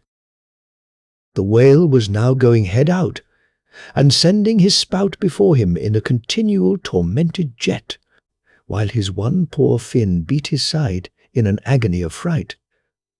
Now to this hand, now to that, he yawed in his faltering flight, and still at every billow that he broke, he spasmodically sank in the sea, or sideways rolled towards the sky, his one beating fin. So have I seen a bird with clipped wing, making affrighted broken circles in the air, vainly striving to escape the piratical hawks?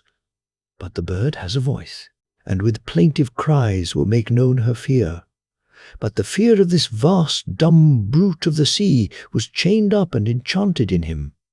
He had no voice, save that choking respiration through his spiracle, and this made the sight of him unspeakably pitiable, while still, in his amazing bulk, portcullis jaw, and omnipotent tail, there was enough to appall the stoutest man who so pitied. Seeing now that but a very few moments more would give the Pequod's boats the advantage, And rather than be thus foiled of his game, Derek chose to hazard what to him must have seemed a most unusually long dart, ere the last chance would forever escape. But no sooner did his harpooner stand up for the stroke than all three tigers, Queequeg, Tashtego, Dagu, instinctively sprang to their feet, and standing in a diagonal row, simultaneously pointed their barbs and darted over the head of the German harpooner. Their 3 Nantucket irons entered the whale. Blinding vapors of foam and white fire. The 3 boats, in the first fury of the whale's headlong rush, bumped the Germans aside with such force that both Derek and his baffled harpooner were spilled out and sailed over by the 3 flying keels. "Don't be afraid, my butterboxes," cried Stubb, casting a passing glance upon them as he shot by. "You'll be picked up presently." "All right." I saw some sharks astern. St. Bernard's dogs, you know, relieve distressed travellers. "Hurrah! This is the way to sail now. Every keel a sunbeam. Hurrah! Here we go, like 3 tin kettles at the tail of a mad cougar." This puts me in mind of fastening to an elephant in a tilbury on a plain. Makes the wheel spokes fly, boys, when you fasten to him that way, and there's danger of being pitched out too when you strike a hill. Hurrah! This is the way a fellow feels when he's going to Davy Jones, all a rush down an endless inclined plane. Hurrah! This whale carries the everlasting mail. But the monster's run was a brief one. Giving a sudden gasp, he tumultuously sounded. With a grating rush, the 3 lines flew round the loggerheads with such a force as to gouge deep grooves in them, while so fearful were the harpooneers that this rapid sounding would soon exhaust the lines, that using all their dexterous might, they caught repeated smoking turns with the rope to hold on, till at last, owing to the perpendicular strain from the lead-lined chocks of the boats, whence the 3 ropes went straight down into the blue, the gunwales of the bows were almost even with the water, while the 3 sterns tilted high in the air, and the whale soon ceasing to sound. For some time they remained in that attitude, fearful of expending more line, though the position was a little ticklish.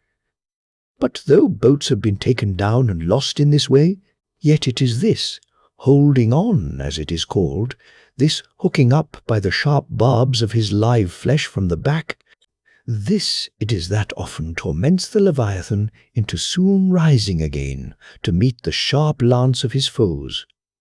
Yet not to speak of the peril of the thing, it is to be doubted whether this course is always the best, for it is but reasonable to presume that the longer the stricken whale stays under water, the more he is exhausted, because, owing to the enormous surface of him, in a full-grown sperm whale something less than 2,000 square feet, the pressure of the water is immense.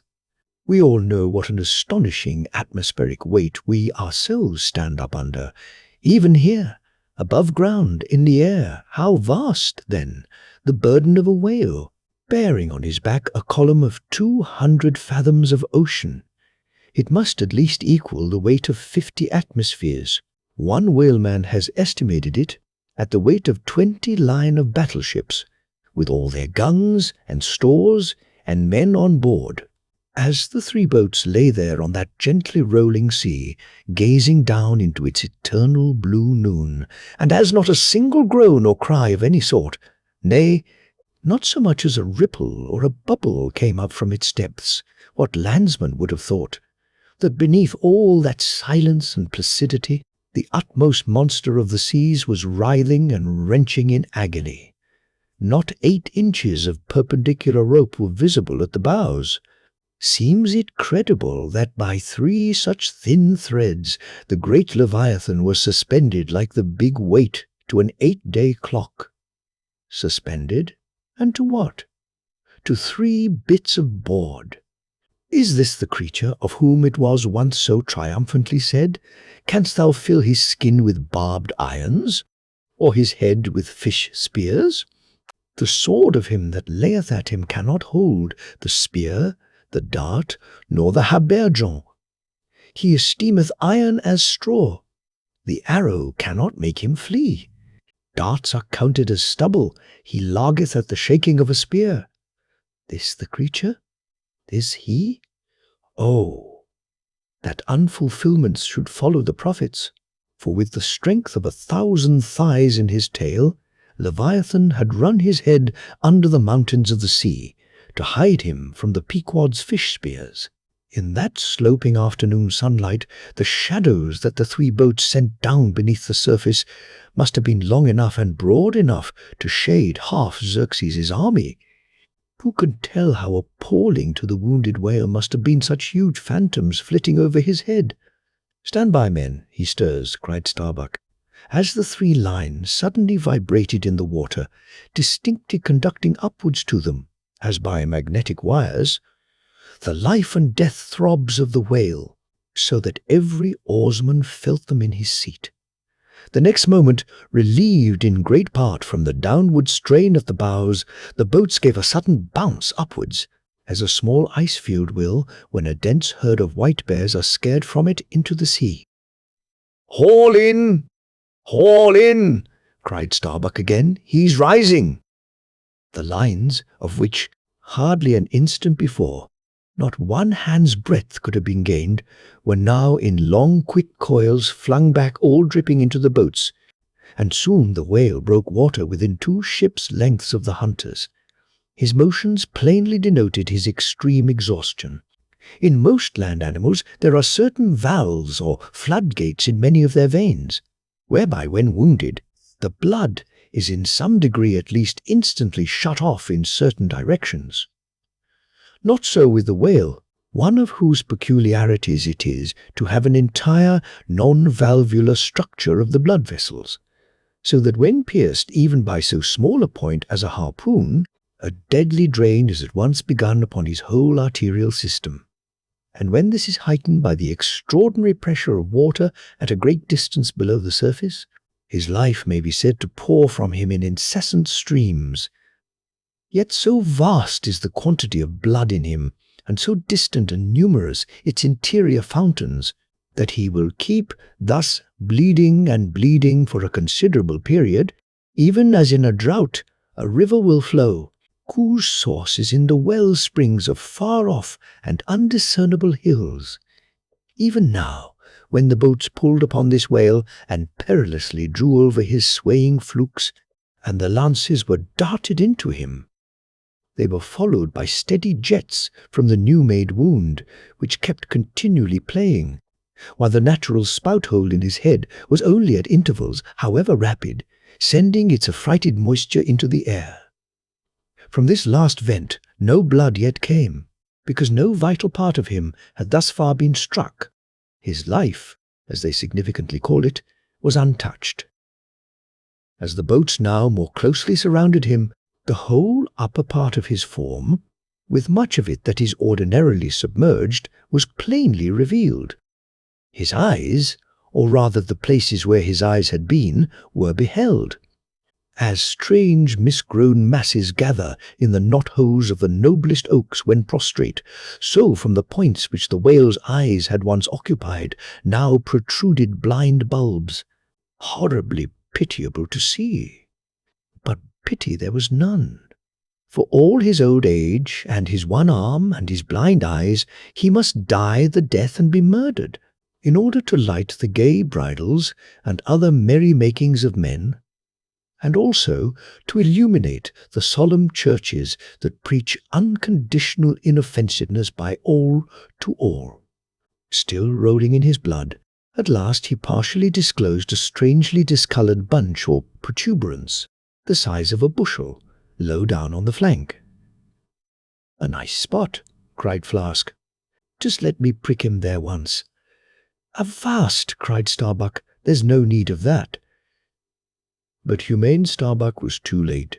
At the instant of the dart, an ulcerous jet shot from this cruel wound, and goaded by it into more than sufferable anguish, the whale now spouting thick blood, with swift fury blindly darted at the craft, bespattering them and their glorying crews all over with showers of gore, capsizing Flask's boat and marring the bows.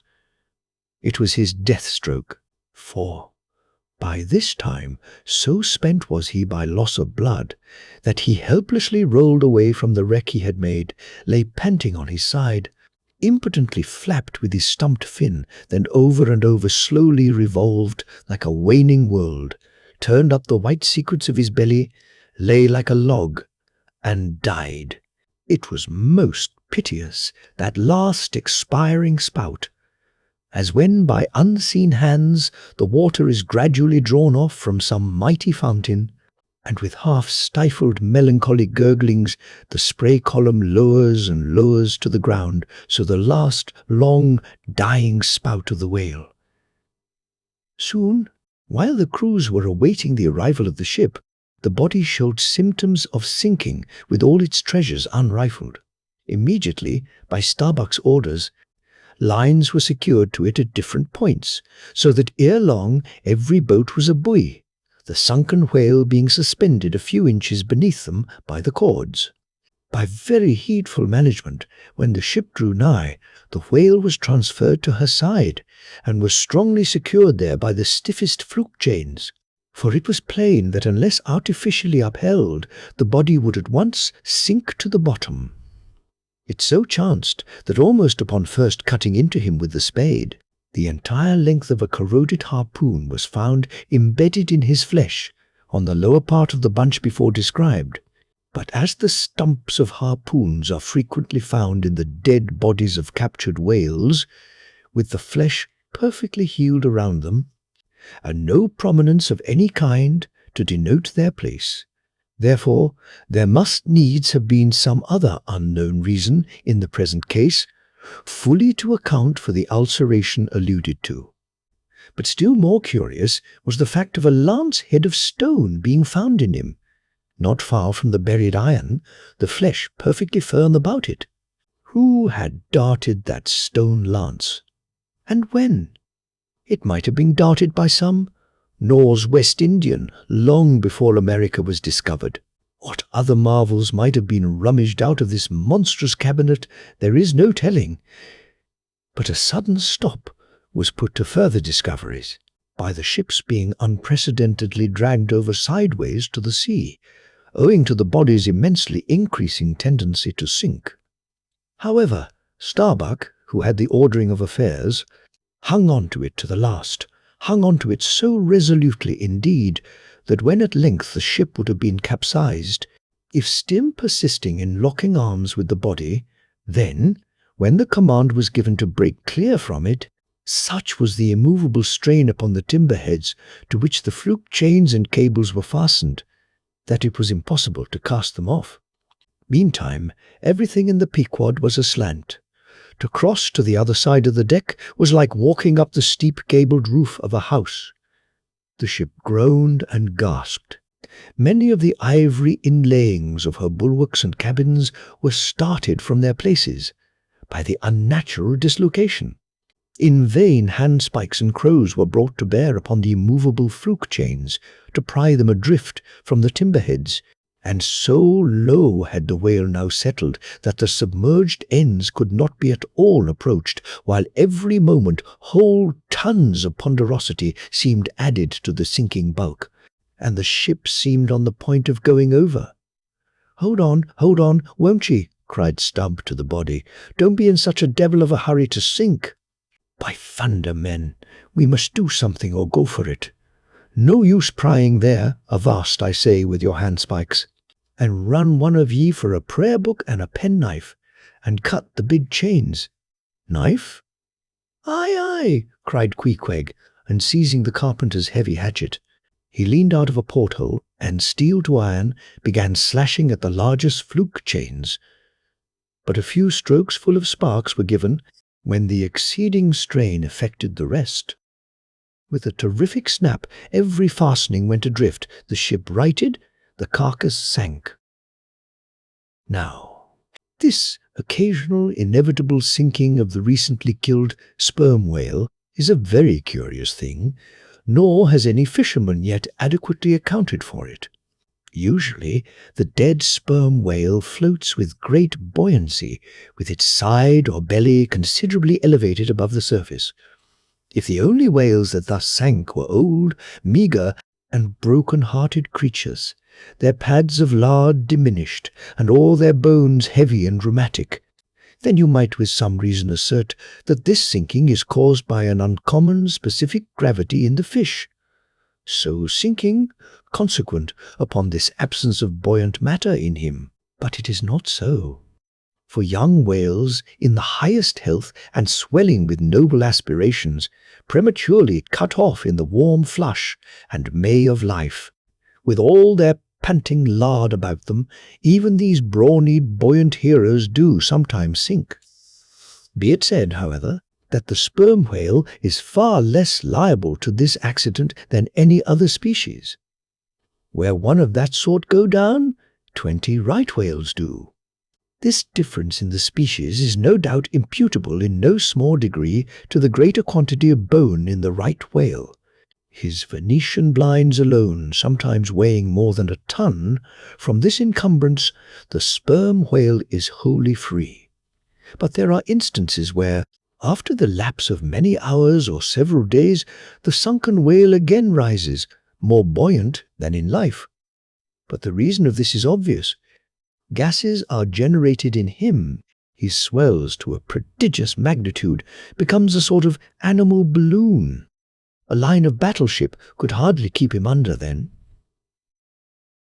In the shore whaling, on soundings, among the bays of New Zealand, when a right whale gives token of sinking, they fasten buoys to him with plenty of rope, so that when the body has gone down, they know where to look for it, when it shall have ascended again. It was not long after the sinking of the body that a cry was heard from the Pequod's mast heads, announcing that the Jungfrau was again lowering her boats, though the only spout in sight was that of a finback, belonging to the species of uncapturable whales, because of its incredible power of swimming. Nevertheless, the finback's spout is so similar to the sperm whale's that by unskilful fishermen it is often mistaken for it. And consequently, Derrick and all his host were now in valiant chase of this unnearable brute. The Virgin crowding all sail, made after her 4 young keels, and thus they all disappeared far to leeward, still in bold, hopeful chase. Oh, many are the finbacks, and many are the Derricks, my friend. Chapter 82. The Honour and Glory of Whaling. There are some enterprises in which a careful disorderliness is the true method. The more I dive into this matter of whaling, and push my researches up to the very spring head of it, so much the more am I impressed with its great honourableness and antiquity, and especially when I find so many great demigods and heroes, prophets of all sorts, who one way or other have shed distinction upon it. I am transported with the reflection that I myself belong, though but subordinately, to so emblazoned a fraternity. The gallant Perseus, a son of Jupiter, was the first whaleman, and, to the eternal honour of our calling be it said, that the first whale attacked by our brotherhood was not killed with any sordid intent. Those were the nightly days of our profession, when we only bore arms to succour the distressed, and not to fill men's lamp-feeders. Everyone knows the fine story of Perseus and Andromeda, how the lovely Andromeda, the daughter of a king, was tied to a rock on the sea-coast. And as Leviathan was in the very act of carrying her off, Perseus, the prince of whalemen, intrepidly advancing, harpooned the monster and delivered and married the maid. It was an admirable artistic exploit, rarely achieved by the best harpooneers of the present day, inasmuch as this Leviathan was slain at the very first dart.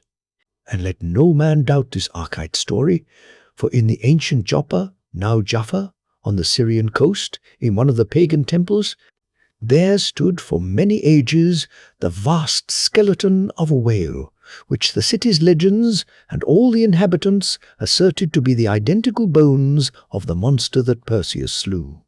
When the Romans took Joppa, the same skeleton was carried to Italy in triumph. What seems most singular and suggestively important in this story is this: It was from Joppa that Jonah set sail. Akin to the adventure of Perseus and Andromeda, indeed, by some supposed to be indirectly derived from it, is that famous story of St. George and the dragon, which dragon I maintain to have been a whale, for in many old chronicles whales and dragons are strangely jumbled together, and often stand for each other. Thou art as a lion of the waters, and as a dragon of the sea, saith Ezekiel, hereby plainly meaning a whale, in truth. Some versions of the Bible use that word itself. Besides, it would much subtract from the glory of the exploit had St. George but encountered a crawling reptile of the land, instead of doing battle with the great monster of the deep. Any man may kill a snake, but only a Perseus, a St. George, a coffin, have the heart in them to march boldly up to a whale. Let not the modern paintings of this scene mislead us, for though the creature encountered by that valiant whaleman of old is vaguely represented of a griffin-like shape, and though the battle is depicted on land and the saint on horseback, yet considering the great ignorance of those times, when the true form of the whale was unknown to artists, and considering that as in Perseus's case, Saint Searing that, as in Perseus, George's whale might have crawled up out of the sea on the beach, and considering that the animal ridden by St. George might have been only a large seal or seahorse, bearing all this in mind, it will not appear altogether incompatible with the sacred legend and the ancientest drafts of the scene, to hold this so-called dragon no other than the great Leviathan himself. In fact, placed before the strict and piercing truth, this whole story will fare like that fish, flesh, and foul idol of the Philistines, Dagon by name, who, being planted before the ark of Israel, his horse's head and both the palms of his hands fell off from him, and only the stump or fishy part of him remained. Thus, then, one of our own noble stamp, even a whaleman, is the tutelary guardian of England, and by good rights we harpooneers of Nantucket should be enrolled in the most noble order of St. George, and therefore let not the knights of that honourable company, none of whom, I venture to say, have ever had to do with a whale like their great patron, let them never eye a Nantucketer with disdain, since even in our woolen frocks and tarred trousers we are much better entitled to St. George's decoration than they. Whether to admit Hercules among us or not, concerning this I long remained dubious, for though according to the Greek mythologies, that antique Crockett and Kit Carson, that brawny doer of rejoicing good deeds, was swallowed down and thrown up by a whale, still, whether that strictly makes a whaleman of him, that might be mooted. It nowhere appears that he ever actually harpooned his fish, unless, indeed, from the inside. Nevertheless, he may be deemed a sort of involuntary whaleman. At any rate, the whale caught him, if he did not. The whale. I claim him for one of our clan. But, by the best contradictory authorities, this Grecian story of Hercules and the whale is considered to be derived from the still more ancient Hebrew story of Jonah and the whale, and vice versa. Certainly they are very similar. If I claim the demigod, then why not the prophet? Nor do heroes, saints, demigods, and prophets alone comprise the whole roll of our order. Our Grand Master is still to be named, for like royal kings of old times, we find the headwaters of our fraternity in nothing short of the great gods themselves. That wondrous oriental story is now to be rehearsed from the Shasta, which gives us the dread Vishnu, one of the three persons in the Godhead of the Hindus, gives us this divine Vishnu himself for our Lord, Vishnu, who, by the first of his 10 earthly incarnations, has forever set apart and sanctified the whale, when Brahma, or the god of gods, saith the Shasta, resolved to recreate the world after one of its periodical dissolutions, he gave birth to Vishnu to preside over the work, but the Vedas, or mystical books, whose perusal would seem to have been indispensable to Vishnu before beginning the creation, and which, therefore, must have contained something in the shape of practical hints to young architects. These Vedas were lying at the bottom of the waters. So Vishnu became incarnate in a whale, and sounding down in him to the uttermost depths, rescued the sacred volumes. Was not this Vishnu a whaleman then?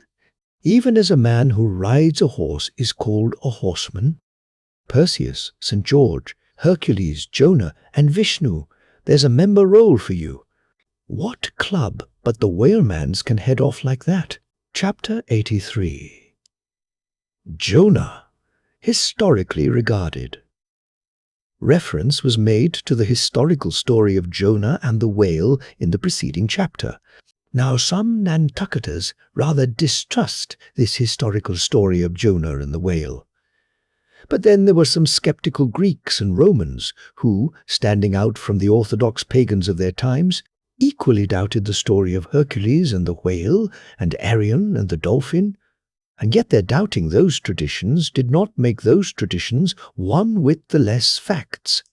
For all that, one old Sag Harbor whaleman's chief reason for questioning the Hebrew story was this: he had one of those quaint old-fashioned Bibles, embellished with curious, unscientific plates, one of which represented Jonah's whale with two spouts in his head, a peculiarity only true with respect to a species of the Leviathan, the right whale, and the varieties of that order, concerning which the fishermen have this saying, "A penny roll would choke him, his swallow is so very small."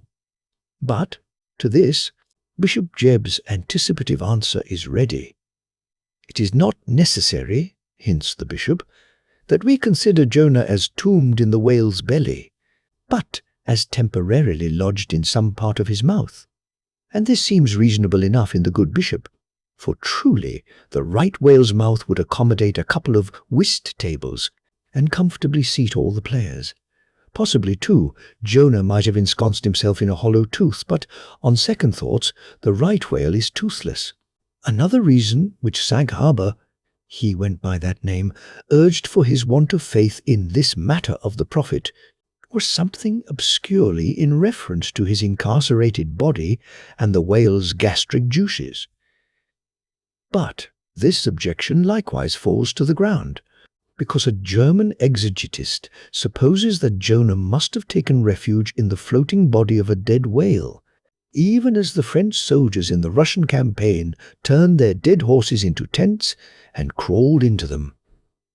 Besides, it has been divined by other continental commentators that when Jonah was thrown overboard from the Joppa ship, he straightway effected his escape to another vessel nearby, some vessel with a whale for a figurehead, and, I would add, possibly called the whale, as some craft are nowadays christened, the shark, the gull, the eagle. Nor have there been wanting learned exegetists who have opined that the whale mentioned in the book of Jonah merely meant a life-preserver, an inflated bag of wind, which the endangered prophet swam to, and so was saved from a watery doom. Poor Sag Harbor, therefore, seems worsted all round, but he had still another reason for his want of faith. It was this: if I remember right, Jonah was swallowed by the whale in the Mediterranean Sea, and after 3 days he was vomited up somewhere within 3 days' journey of Nineveh, a city on the Tigris. Very much more than 3 days' journey across from the nearest point of the Mediterranean coast. How is that? But was there no other way for the whale to land the prophet within that short distance of Nineveh? Yes. He might have carried him round by the way of the Cape of Good Hope, but not to speak of the passage through the whole length of the Mediterranean, and another passage up the Persian Gulf and Red Sea. Such a supposition would involve the complete circumnavigation of all Africa in 3 days, not to speak of the Tigris waters, near the site of Nineveh, being too shallow for any whale to swim in. Besides, this idea of Jonah's weathering the Cape of Good Hope at so early a day would wrest the honor of the discovery of that great headland from Bartholomew Diaz, its reputed discoverer, and so make modern history a liar. But all these foolish arguments of old Sag Harbor only evinced his foolish pride of reason, a thing still more reprehensible in him, seeing that he had but little learning except what he had picked up from the sun and the sea. I say it only shows his foolish, impious pride and abominable, devilish rebellion against the reverend clergy. For by a Portuguese Catholic priest, this very idea of Jonah's going to Nineveh via the Cape of Good Hope was advanced as a signal magnification of the general miracle. And so it was. Besides, to this day, the highly enlightened Turks devoutly believe in the historical story of Jonah. And some 3 centuries ago, an English traveller in old Harris's Voyages speaks of a Turkish mosque built in honor of Jonah, in which mosque was a miraculous lamp that burnt without any oil. Chapter 84. Pitchpoling. To make them run easily and swiftly, the axles of carriages are anointed, and for much the same purpose, some whalers perform an analogous operation upon their boat. They grease the bottom. Nor is it to be doubted that as such a procedure can do no harm, it may possibly be of no contemptible advantage, considering that oil and water are hostile, that oil is a sliding thing, and that the object in view is to make the boat slide bravely. Queequeg believed strongly in anointing his boat, and one morning, not long after the German ship Jungfrau disappeared, took more than customary pains in that occupation, crawling under its bottom, where it hung over the side, and rubbing in the unctuousness as though diligently seeking to ensure a crop of hair from the craft's bald keel. He seemed to be working in obedience to some particular presentiment, nor did it remain unwarranted by the event. Towards noon, whales were raised, but so soon as the ship sailed down to them, they turned and fled with swift precipitancy, a disordered flight, as of Cleopatra's barges from Actium. Nevertheless, the boats pursued, and Stubbs was foremost. By great exertion, Tashtego at last succeeded in planting one iron, but the stricken whale, without at all sounding, still continued his horizontal flight with added fleetness. Such unintermitted strainings upon the planted iron must sooner or later inevitably extract it. It became imperative to lance the flying whale, or be content to lose him. But to haul the boat up to his flank was impossible. He swam so fast and furious. What then remained? Of all the wondrous devices and dexterities, the sleights of hand and countless subtleties to which the veteran whaleman is so often forced, none exceed that fine manoeuvre with the lance called pitchpoling. Small sword or broadsword, in all its exercises boasts nothing like it. It is only indispensable with an inveterate running whale. Its grand fact and feature is the wonderful distance to which the long lance is accurately darted from a violently rocking, jerking boat under extreme headway. Steel and wood included, the entire spear is some 10 or 12 feet in length. The staff is much slighter than that of the harpoon, and also of a lighter material, pine. It is furnished with a small rope called a warp, of considerable length, by which it can be hauled back to the hand after darting. But, before going further, it is important to mention here that though the harpoon may be pitchpoled in the same way with the lance, yet it is seldom done, and when done, is still less frequently successful on account of the greater weight and inferior length of the harpoon as compared with the lance, which in effect becomes serious drawbacks. As a general thing, therefore, you must first get fast to a whale before any pitchpoling comes into play. Look now at Stubb, a man who from his humorous, deliberate coolness and equanimity in the direst emergencies was specially qualified to excel in pitchpoling. Look at him. He stands upright in the tossed bow of the flying boat, wrapped in fleecy foam. The towing whale is 40 feet ahead, handling the long lance lightly, glancing twice or thrice along its length to see if it be exactly straight. Stubb whistlingly gathers up the coil of the warp in one hand, so as to secure its free end in his grasp, leaving the rest unobstructed. Then, holding the lance full before his waistband's middle, he levels it at the whale, when, covering him with it, he steadily depresses the butt end in his hand, thereby elevating the point till the weapon stands fairly balanced upon his palm, 15 feet in the air. He minds you somewhat of a juggler, balancing a long staff on his chin. Next moment, with a rapid, nameless impulse, in a superb, lofty arch, the bright steel spans the foaming distance and quivers in the life spot of the whale. Instead of sparkling water, he now spouts red blood. "That drove the spigot out of him," cried Stubb. "'Tis July's immortal 4th, all fountains must run wine today." Would now it were Old Orleans whiskey, or Old Ohio, or unspeakable Old Monongahela. Then, Tashtego lad, I'd have ye hold a cannikin to the jet, and we'd drink round it.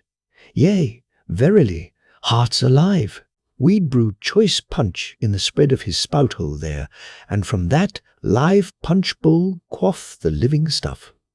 Again and again, to such gamesome talk, the dexterous dart is repeated, the spear returning to its master like a greyhound held in skilful leash. The agonized whale goes into his flurry. The tow-line is slackened, and the pitch-poler, dropping astern, folds his hands and mutely watches the monster die.